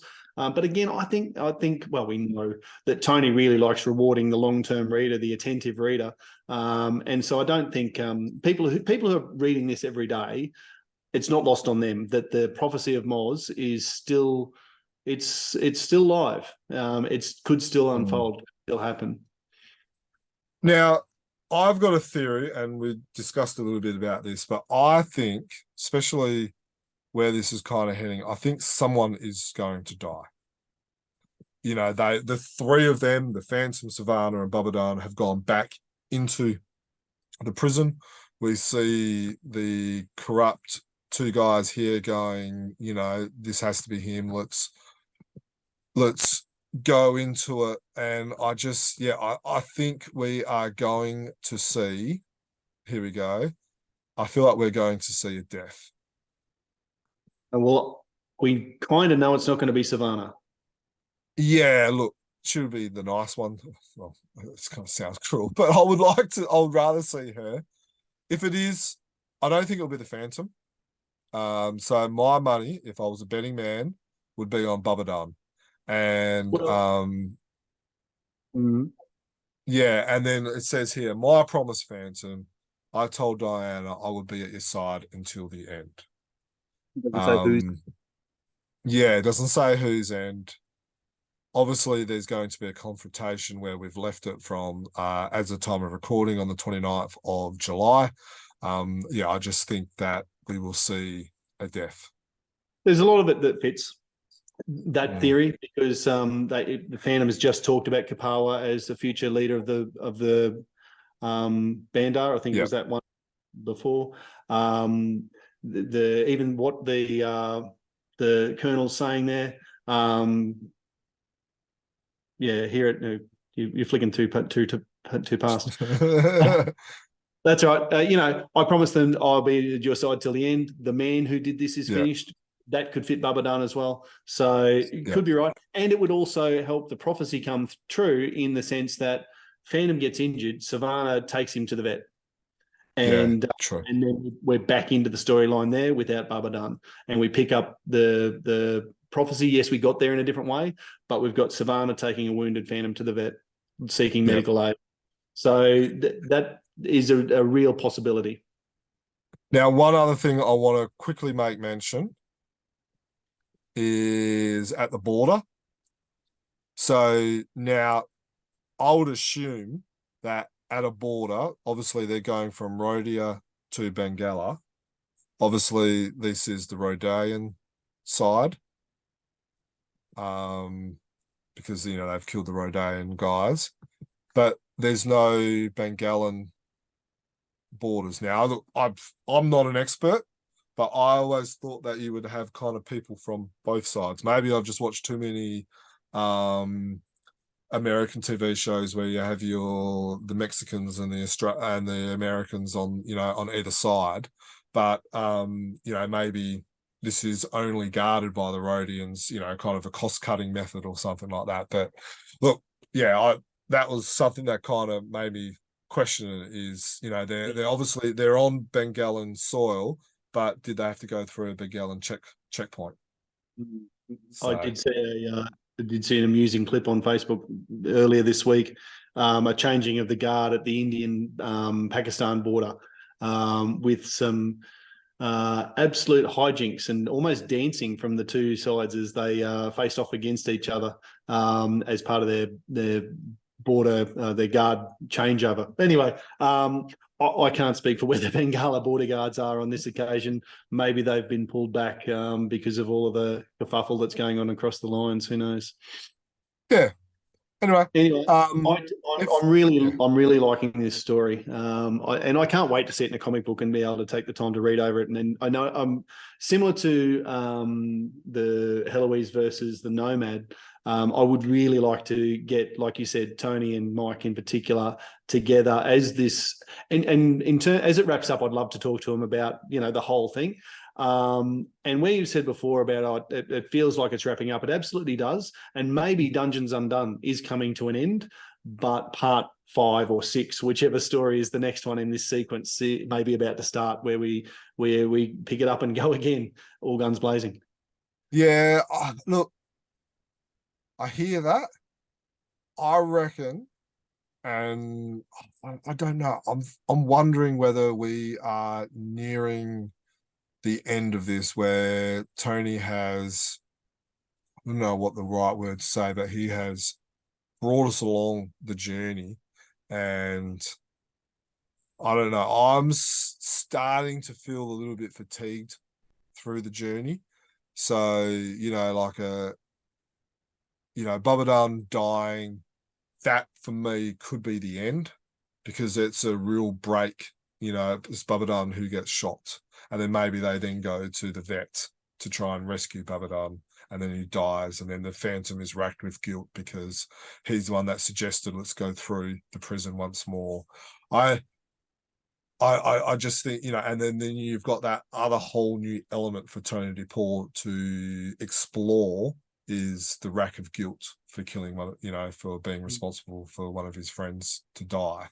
I just think that we're almost, I'm starting to I'm not fatigued and over it, but I'm starting to go, okay, I'm looking forward to the end. And talking about that, that's probably a good segue for the Sunday stories. Well, I'll just say that on the other hand, I really like where it's going, and it kind of excites me to think we might get another chapter or an epilogue at the very least for this story. But you're right, we have come to the end of the Sunday, and I alluded to that before. Now, Return of the Temple of the Gods has been a massively long Sunday. Top 2 or 3, I think we've said that before, in terms of the longest Sundays ever. I think we're probably on the record of saying that not one of our favourite Sundays, and probably not one that we wanted to see quite so much of. It's what are your thoughts, Jen? When we last spoke, we thought it was going to wrap up. I think I might have said there might be 1 more or 2 more Sundays left in it. It turned out to be 3 or 4 or maybe 5 to get it wrapped up. Did you like the way it ended? Did you enjoy the wrap up? For me, there was weight. It didn't have a real ending. Like, it just kind of ended, and then we spent, you know, a week walking back through the tunnels and walking back home, and, you know, then a nice romantic campfire. It just, I don't know, I would have liked, it felt like there wasn't a payoff in this story. Like, there wasn't, I can see that. You know, whether it wasn't a big epic battle or a big, you know, discovery, i.e. like, Huz is part of the almost humans, or you know, there wasn't that, like, You like that idea. I do like that idea, and it's like my idea, so that's why I'm pushing it as well. Like, even with, like, it kind of reminds me of The Visitor, right? But I felt like The Visitor had a bigger payoff because it ended you off with more questions than what you had at the start, i.e. when Devil leaped at him, the Visitor turned into a wolf. And, you know, I think from memory, we spent like 10 minutes discussing what those 2 little panels could have meant. So, like, you finish that panel and it's like, oh, why did we end it there? And, you know, so it's kind of like, and, you know, to be honest, from memory, we weren't very well interested in that story either. But the ending kind of had us hooked. Like, oh, what are we going to see more or whatever? Yet with this story, it's like, okay, we've come across a lost civilization. Has it added anything to the Temple of the Gods story arc? I'm not sure it has. Added something to Phantom Country, now that we know that that there's this society living underground Eden, potentially in the caves between Eden and the Skull Cave. Has it added to the lore of Bengala and the deep woods and that sort of thing for you?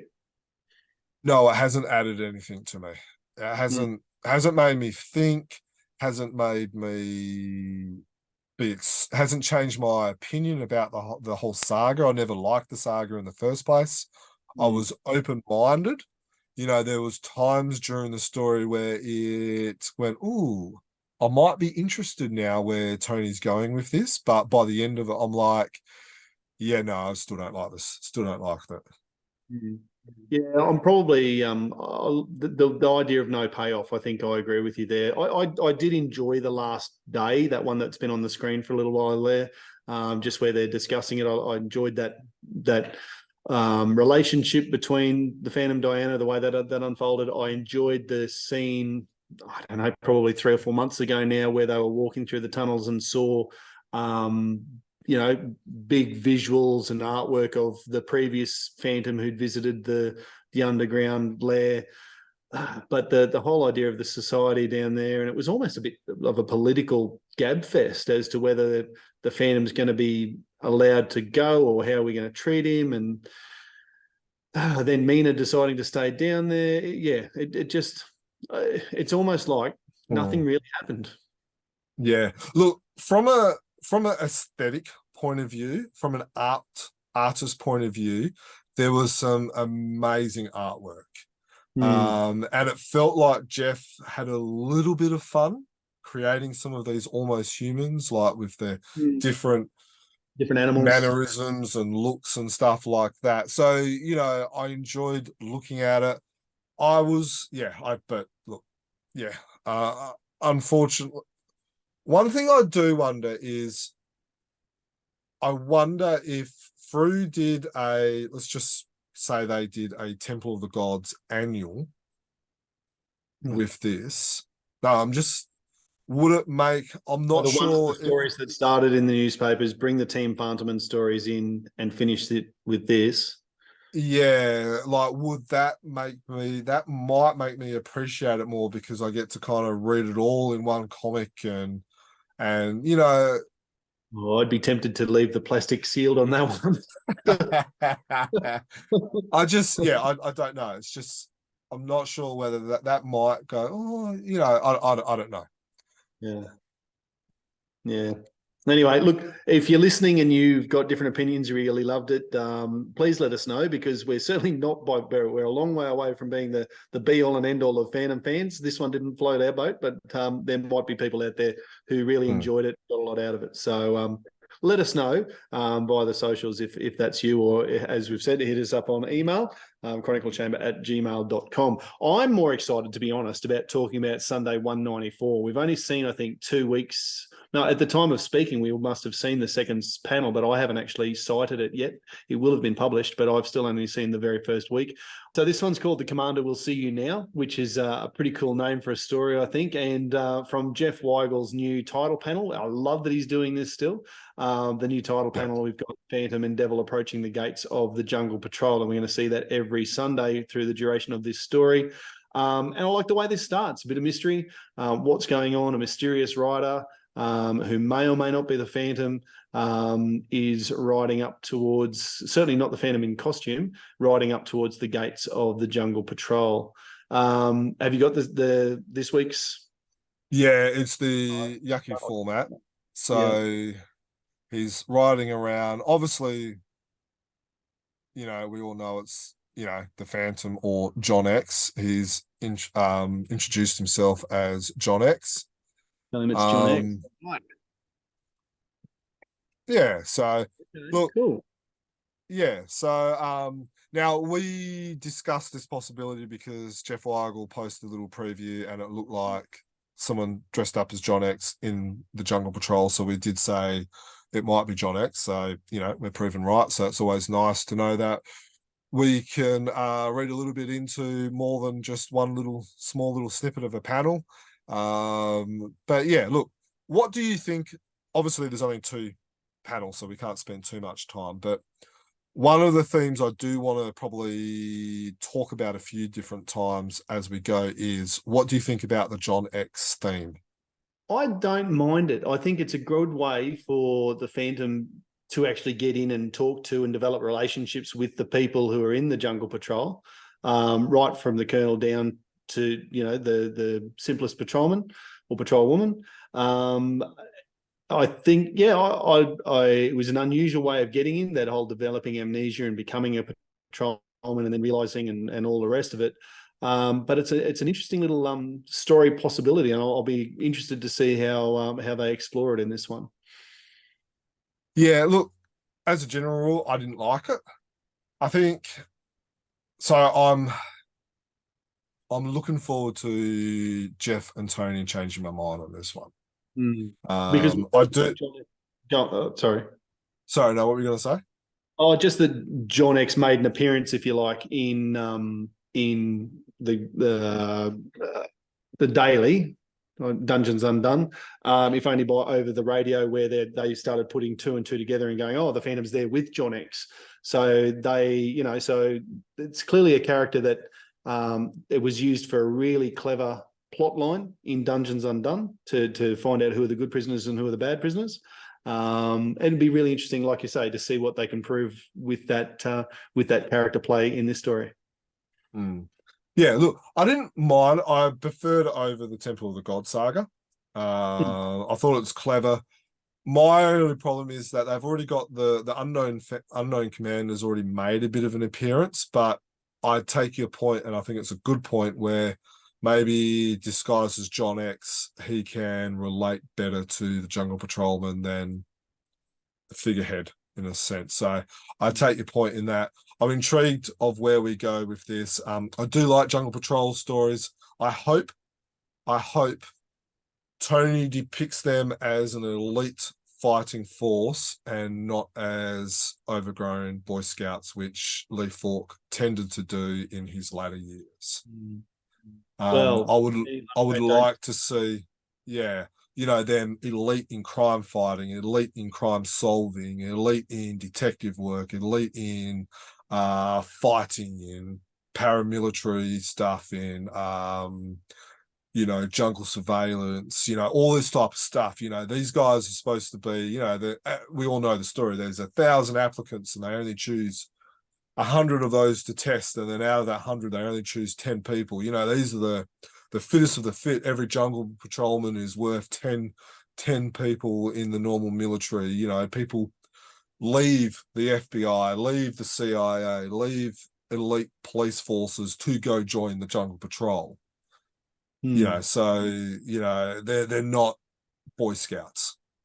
No, that are knocking on the door trying to sell cookies or something like that. Well, hopefully there's not a missing patrol of girl guides out in the in the further reaches of the jungle who come back in. I agree with you. That premise of the Jungle Patrol being that elite force, and I can't remember which Lee Falk. I think it was a Wilson McCoy. This is how far back we're going now. Story where it is 1,000 applicants for 2 jobs or whatever it might be.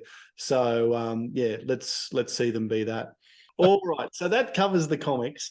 Let's talk about the news that's come out. Now, we're not going to spend too long talking about the biggest news because we've devoted an entire podcast to that already, and that's the new show of some description that is in development through KFS. There's still no extra news on that other than the fact that there's one in production or one in the works or something. The idea is out there, and as someone's typed a sentence as a dot point on a web page, and that's it. That's all we've got. Any new thoughts or comments on that, Jerm? I expect with this development, and we'll use the word development because that's the word that they used, that we may even see more development with some other announcements that will be big Phantom news. Now, I'm not sure. We talked about this in our wrap-up of 2022 news. Some people said, one of the questions was, what would we like to see? A couple of us said a TV show, and a couple of other people said some stuff which I just get the feeling we might be seeing some news. So I think this new TV show, along with something we'll talk about in a second, but also with the clothes brands that are being released in India, in the US, which are good quality stuff as well. I've seen them firsthand. I've got one of the Indian shirts. The US brands one, I know someone who actually went to the US and actually brought them and came to Supernova and showed them, was wearing one of them and showed them to me.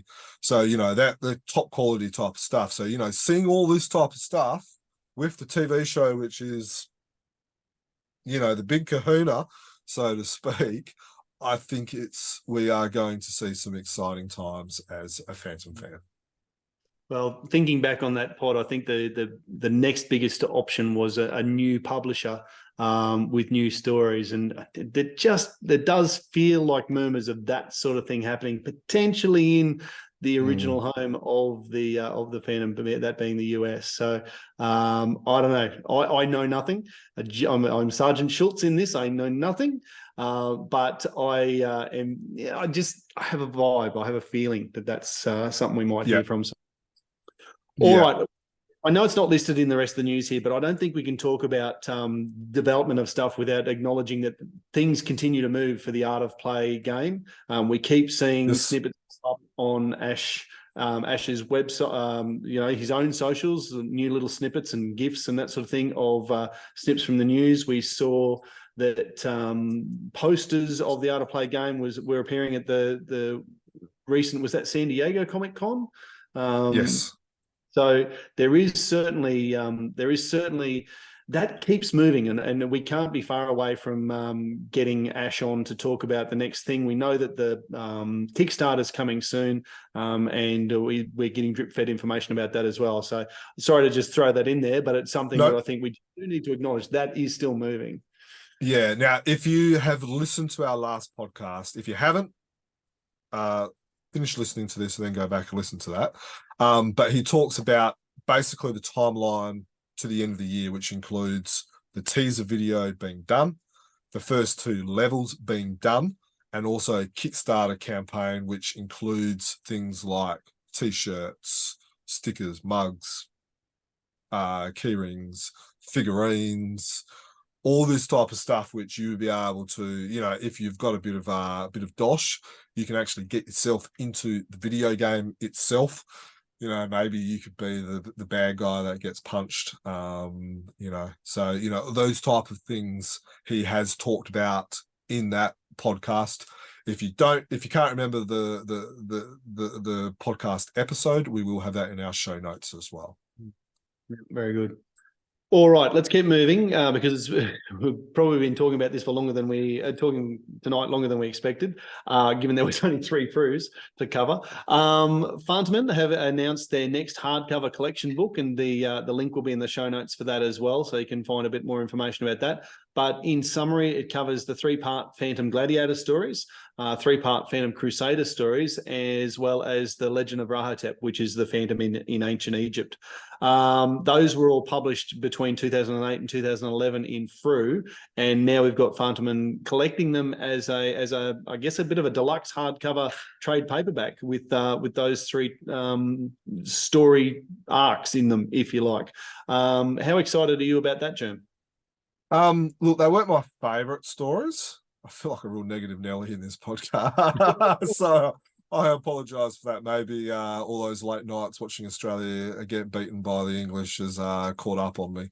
And this is my channel to de-stress and purify me from all my negativity. Without losing a wicket. So, Don't jinx us. I didn't watch the Eagles win today because I didn't want to jinx us. But what I was going to say is, look, they're not my favourite, but those stories were voted very highly by the Swedish. So I'm not Swedish readers. So I'm not surprised they are in a hardcover collection book with a great cover from Henrik Solstrom. Now, it just triggered to me. I wonder. Now, I don't think this is going to happen. But Andrew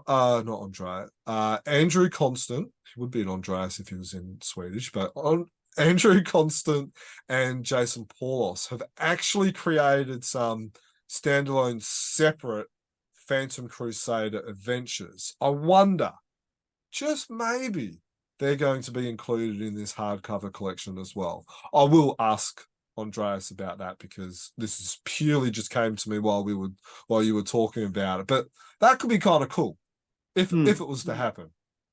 Fair enough. And look, Jason Paulos would love to be involved too, because I know he enjoys drawing the Phantom Crusader in particular. Look, if I was going to answer my own question, how excited are you? I'm not excited. I'm not getting this book. I did not enjoy to me, the Phantom Gladiator, the Phantom Crusader, they're not really Phantom, because the Phantom only came about in 1535 or whatever it was with Christopher Standish, and those things are ancient history. I don't see a place for. I don't see a need for Phantom stories in those eras. So anyway, I've read them. You're sounding very Ivanish. That's okay. You're the negative Nelly. I can just be downright dismissive of that one. Look, I'm glad that there's as you said, lots of people would consider that their favourite stories. I said earlier, we're not the be all and end all of Phantom stories or Phantom fans. That one's not for me. Big news. It's probably is Treat Williams the first significant actor from the Phantom movie to pass on? I think he might be. The 20th Phantom did die, but yes. Patrick McGowan has died, yes. Yeah, so anyway, that certainly happened in the last month as well. Treat Williams, who was Xander Drax in the Phantom film, beginning with and ending with the letter X. Correct.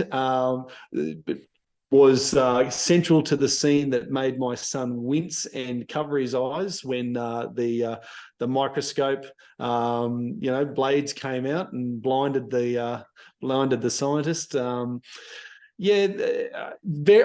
really enjoyed the way that he played the villain in the movie. I thought it was the right sort of tone for that sort of movie. Didn't enjoy he threw the spear. And absolutely. then, everyone's like horrified, and he's like picking the little, little indent, like, oh no, I ruined my paneling. And he's like, oh, my shoulder. Yeah. And everyone's just like, you just killed a mob boss, and he's more worried about the paneling on the thing and his, shoulder flaring up. And so it died in a motorcycle accident, which is tragic to hear. Gone too young, obviously. I did find it disappointing, is that the right word? That in none of the obituaries that I read did they actually reference the Phantom movie at all. They talked a lot about all of his other work, and somehow the 1996 story with Billy Zane didn't quite cut the mustard. But so that was a shame. But I guess that sort of puts into perspective where a lot of the movie industries have that film placed, unfortunately, even though it's a cult. Billy Zane did make mention of it. Oh, did he? On his social medias. It would have been nice. I don't know. Look, I don't know if you could do it, but maybe a bit of a mention in a Frew comic or a Team Phantom Man comic. Maybe have like while they do in the football, they have a black armband. Maybe the Phantom on the front cover have a black armband, or I don't know, but at the bare minimum, maybe a bit of a mention in the Frew comic and Team Phantom Man comic might have been nice as well. I think have a cameo, or certainly a mention in the message from the publisher or whatever. So anyway, so a bit of sad news there. Bouncing around, we go to Finland and the release of a Phantom-themed beer. I'm hoping that you're going to be able to put pictures of those beer cans on the screen, Germ, for the YouTube watchers, because there is 4 different cans there, all with Seuj Barry style Phantom images on them. I think they've sold out of the first batch of Phantom. Very popular.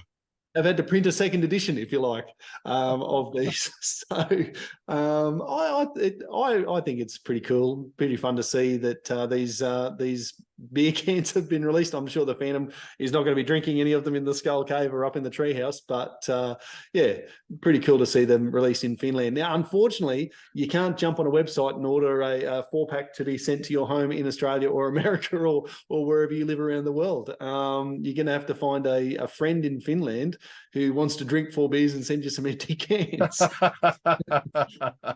Look, the amount of people I've had, like, this is, I don't want to sound rude, but this has probably got more interest amongst fans than the TV show at this stage. Maybe it's because they're like, no, I've heard about this TV show and movie show. Let's wait until we actually see some news before we get excited. But boy, are fans excited about Phantom themed beer. Now, Mikael is going to take one for the team and is going to drink the beer and do a review on the beer for us. But him himself has to get it as well. But Sweden's a lot closer to Finland than what Australia is. That'd be like me driving to New South Wales to pick up a 6-pack of beer. So look, he's going to take one for the team and knock some of those back for us. So I'm looking forward to the review. Yeah. I haven't seen what sort of percentage are they in terms of hopefully they're not too heavy for it. I think it's a 4 or something, but all that information is on our website as well. But look, a lot of excitement about that. A lot of, I've been getting like messages from people in India and the US, all around Australia, saying, how do we get some? How do we get some? How do we get some? And So yeah, and look, I think they look kind of cool. They'll look good They would display really well, wouldn't they? in our display cabinets. I've got some milk cartons. I've got some fizzy cans and a bottle and stuff like that. They will look good with that. Yeah, for sure, for sure. No, well, if you can get your hands on them, they'll be a treasured part of the collection. Don't accidentally put them in the recyclable bin trying to get your 10 cents back. Oh, could you imagine the conversations when your wife or your kids do that? You know, they try to scrounge around for their pocket money or something, and oh man, especially the amount of trouble, you know, having to get them from Finland or something, and then your kid takes them to the cash for change because he wants $2 instead of $1.90. Oh man, Tears, literal tears. Yeah. All right. Let's stick with Europe. There's a new German series that has come out. Germ, can you fill us in on that one? Okay, so so basically it is a third publisher in Germany who is going to be releasing some Seuj stories. So they're doing 3. So in each single comic, there's going to be the first 3 stories. So it's the slave market, the epidemic, and I can't remember the third one on top of my head. And so they're single issues kind of put in like a foil pack. So you buy the pack and you've got your 3 single issues, or you can buy a hardcover, which has got the third one. Now, the interesting thing is that they're also going to release an English version of this. Now, obviously, most people that would be interested in it have probably got the Herms books already, but they've got different covers. They're hardcover. They're in a portrait style instead of the landscape style. Again, if you're on YouTube, you'll see some images of this. If you're not on YouTube, the link to what we're talking about here, but everywhere else is going to be on our show notes as well. Hey, look, more Phantom comics in Germany. They're going through a real renaissance, I guess you could call it. The Zubistan series are doing quite well. Wick hasn't published anything haven't published 3 or 4. I believe that that issue 3 and 4 will be coming out soon. But we'll try and get confirmation of that and put an update on that on our website. But yeah, this is exciting news. The artwork's a real different style artwork as well. It's got those Seuj elements, but it's got a real modern, edgy, almost different arty style feel to it. So I'm intrigued and to see how fans react to that as well. Very good. In future podcasts, we will have a review from of those German issues, so that'll be great.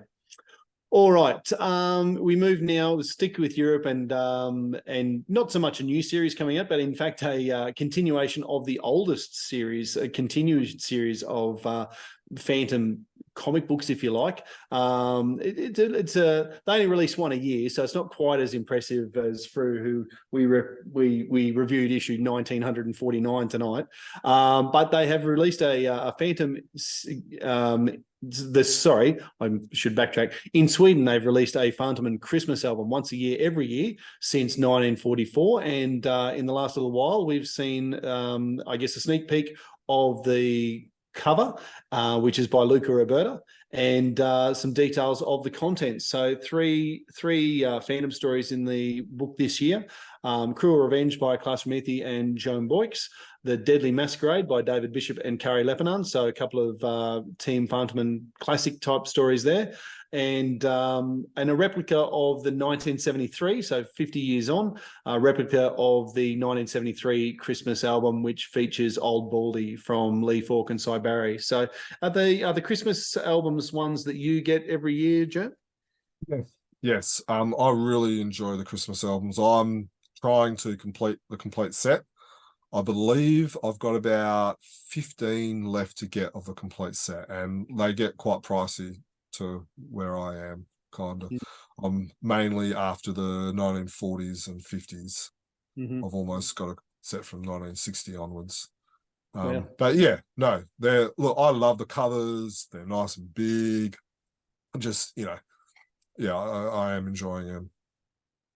Very good. And so that's available for pre-order at the moment. And you can follow the links from our website if that's what you want to do, or you can wait for it to be actually published later in the year.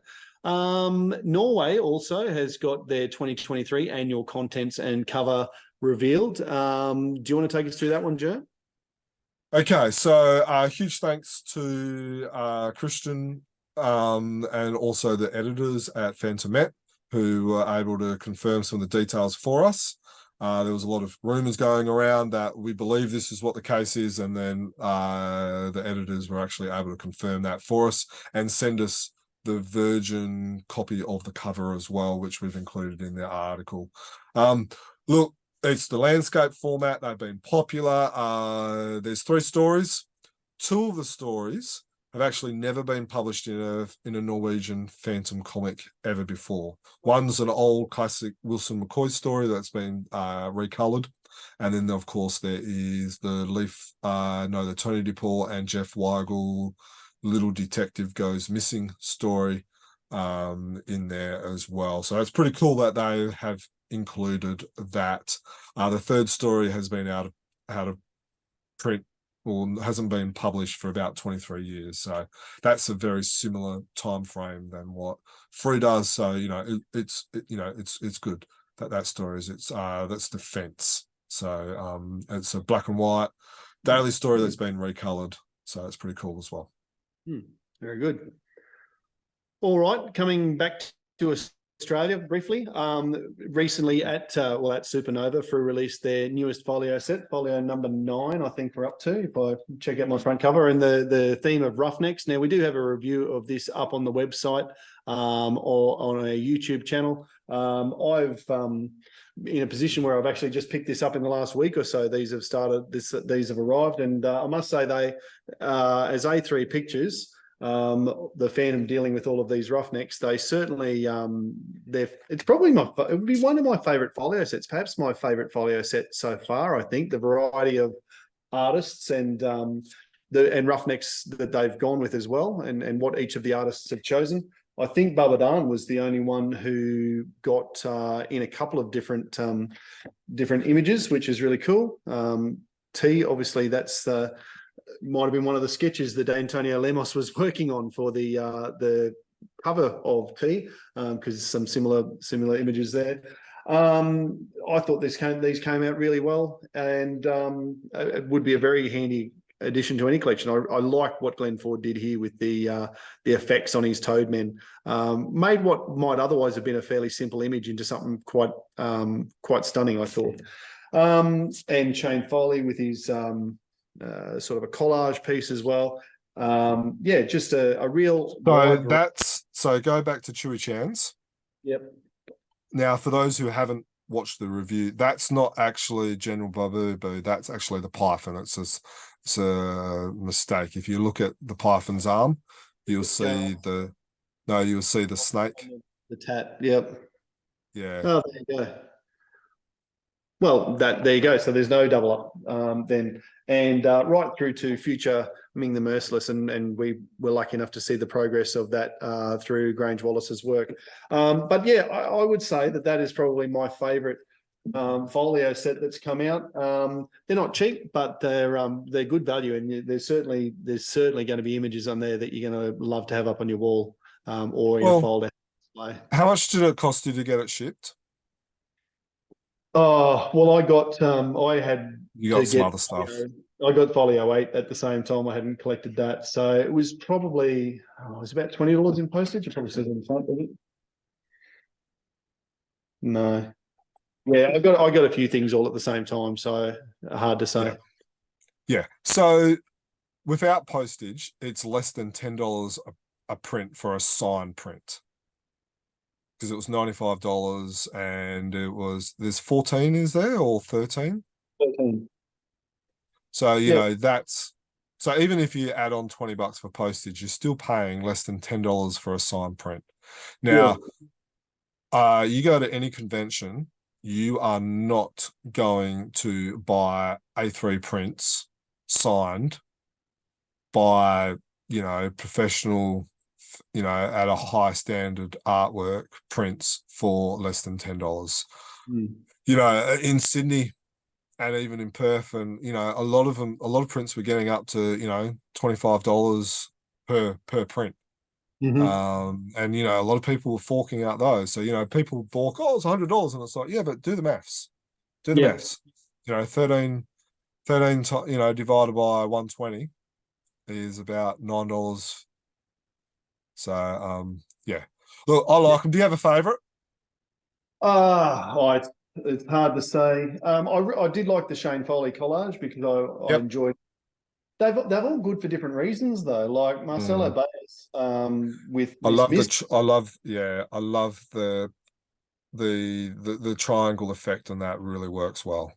Yeah, it certainly, and the Chewy Chan, the action in that, the strength being displayed between the two. I've already talked about Glenn Ford. Glenn Lumsden's always great. Jeremy McPherson, I really liked seeing the Scarlet Sorceress come out. Probably not what I would have expected. And Lauren Marsh. If you were listening to the podcast, you would expect it because he did give a big hint. Yes, but when you the Scarlet Sorceress from a story that's 60, 70 years old is probably not one that's going to jump out in the same way that that Paul Mason's probably going to do a boxing one. So no, I like all of these. If I had to pick one or two that I was going to hang up on the wall, it probably would be maybe the Shane Foley and the Chewy Chan. Glenn Ford, they're all good. They're all good. No worries. Well, if you want to have a look, if we haven't sold you talking about for the last 5 minutes, go look at our review. Again, the link's in the show notes. It's on our website. It's on social media. It's on YouTube. Go have a look at that. We go through them in more detail. I think the video is about 5-8 minutes. So look, if we haven't sold you in 13-15 minutes, nothing probably will. I did like the fact, and I sort of alluded to it before when I talked about skipping through. I don't like spoilers in these things, and so I tend not to look too closely. I saw the ad for it, but I didn't scan through. I'm going to get the folio at some point, but I didn't analyze each picture to see and that sort of thing. I really enjoyed opening it up and flicking through. Big bright colors on good quality card, and seeing how each of the artists interpreted not just the Phantom but a roughneck to go with them. All right. Speaking of big bright colors, the 2022 Phantom Best Cover has been announced. Unsurprisingly, probably Henrik Sahlström has taken the cake again. That's 7 years in a row that Henrik Sahlström has won Best Cover for Team Phantom. He does produce probably 80% of their covers, so he's got a good chance at that strike rate.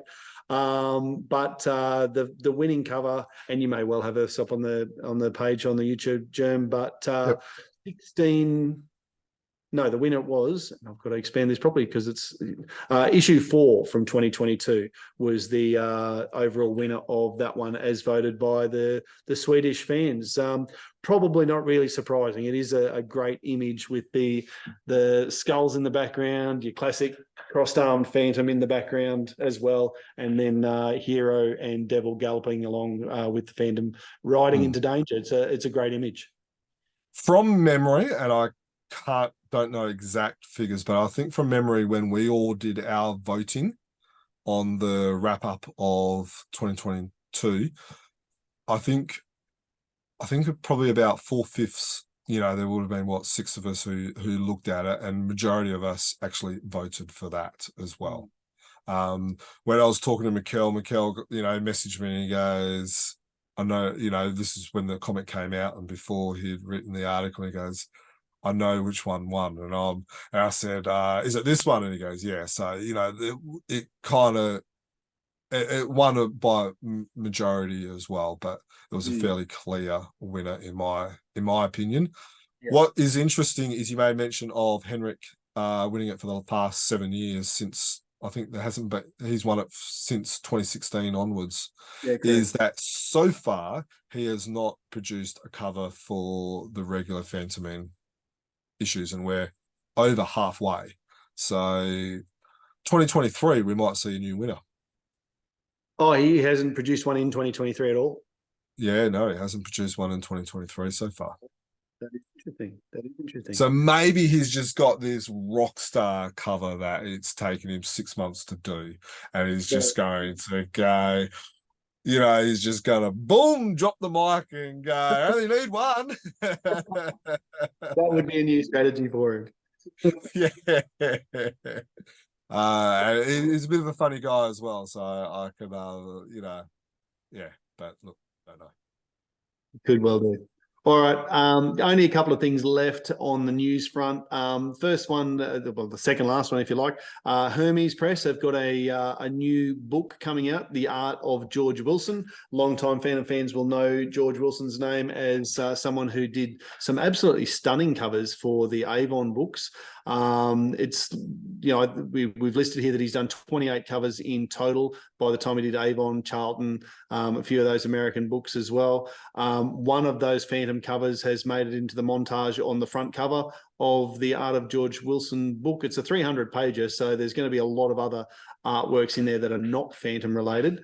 But if you're a huge Hermes Press fan or a completist, this is certainly going to be one that you want to pick up for your collection as well. It's like a coffee table book, one that you put on your coffee table at the nice angle so it looks like you read it. And it's, when you're doing that picture catalogue, when you're trying to sell your house, or, you get your mother-in-law coming over and stuff like that, it's perfect for that. But yeah, if you're a completist, I think there will be a few fans that will pick that up. At this stage, I probably won't. But look, if things change, I might. I've got a few other Hermes Press books to get before I pick up that one.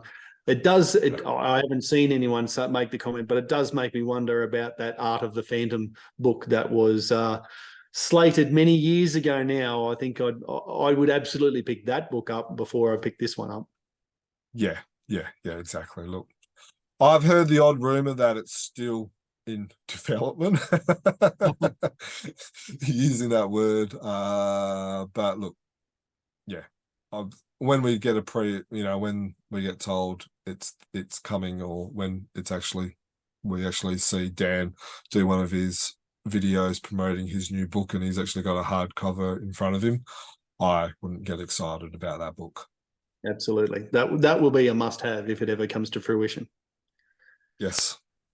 All right. So the last piece of Phantom news we've got is a sad little bit. It's not the saddest thing we've said today. These things happen. We know they happen. But the Canberra Times, the newspaper from the capital city of Australia, have actually cancelled the Phantom newspaper strip. They traditionally had, I think, 8 or 12 comic strips that they were running.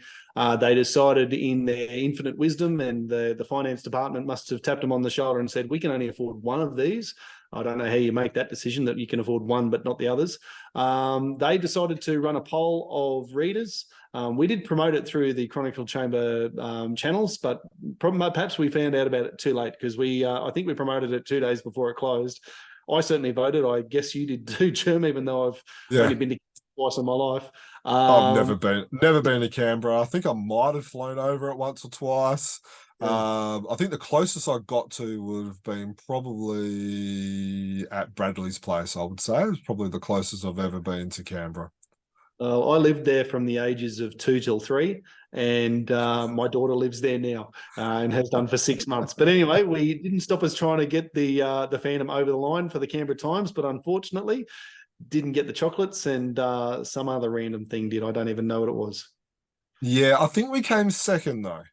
Oh, right. I think from memory. So, but I think it was Zits or one of those type of things that came in first. So, look, we tried. We came in second. So, look, if the politicians maybe drop their increases and their expenses, maybe the Canberra Times might have a little bit extra and afford to get the second one in, and then the Phantom came second. So maybe, but unfortunately, it's becoming a bit of a trend. Yeah, it is. All right. Well, that brings us to a close for all of the Phantom news today. We hope you've enjoyed the podcast. It's been a longer one, of course, the comics and news are, but we do hear that people enjoy them, and it's the sort of thing that you can listen to for 20 minutes, pause at the end of a story review or a piece of news, and then pick it back up for the commute home as well. So anyway, I hope you've enjoyed it. Thank you very much for sticking around to the end if you have. If you've got any ideas for future podcasts, topics you'd like us to talk about, creators you'd like to hear or see interviews with, do make sure that you hit us up. As I said at the outset, our website is chroniclechamber.com, and we can be emailed at chroniclechamber@gmail.com. We'd love to hear any of your thoughts, feedback and opinions on any of the social media platforms that we have, whether it's Facebook, Twitter, Instagram, and certainly over the YouTube channel. We know that quite a number of people enjoy watching these on YouTube, so you can actually see what we're talking about. Or look at our beautiful faces and our Phantom collections behind us. Yeah, I think it's really good that you put up the scripts across the front of the Yeah. So anyway, make sure that you do subscribe through any of the channels that you listen to us, and that way you don't miss out on the latest Phantom news as it comes around. And I guess now we get to go and have a look and see the damage in the cricket. Happy Phantoming, everybody. Thanks, Jen. Happy Phantoming, people. The ghost who walks. Enemies beware. The Phantom's always there, but you won't find the Phantom.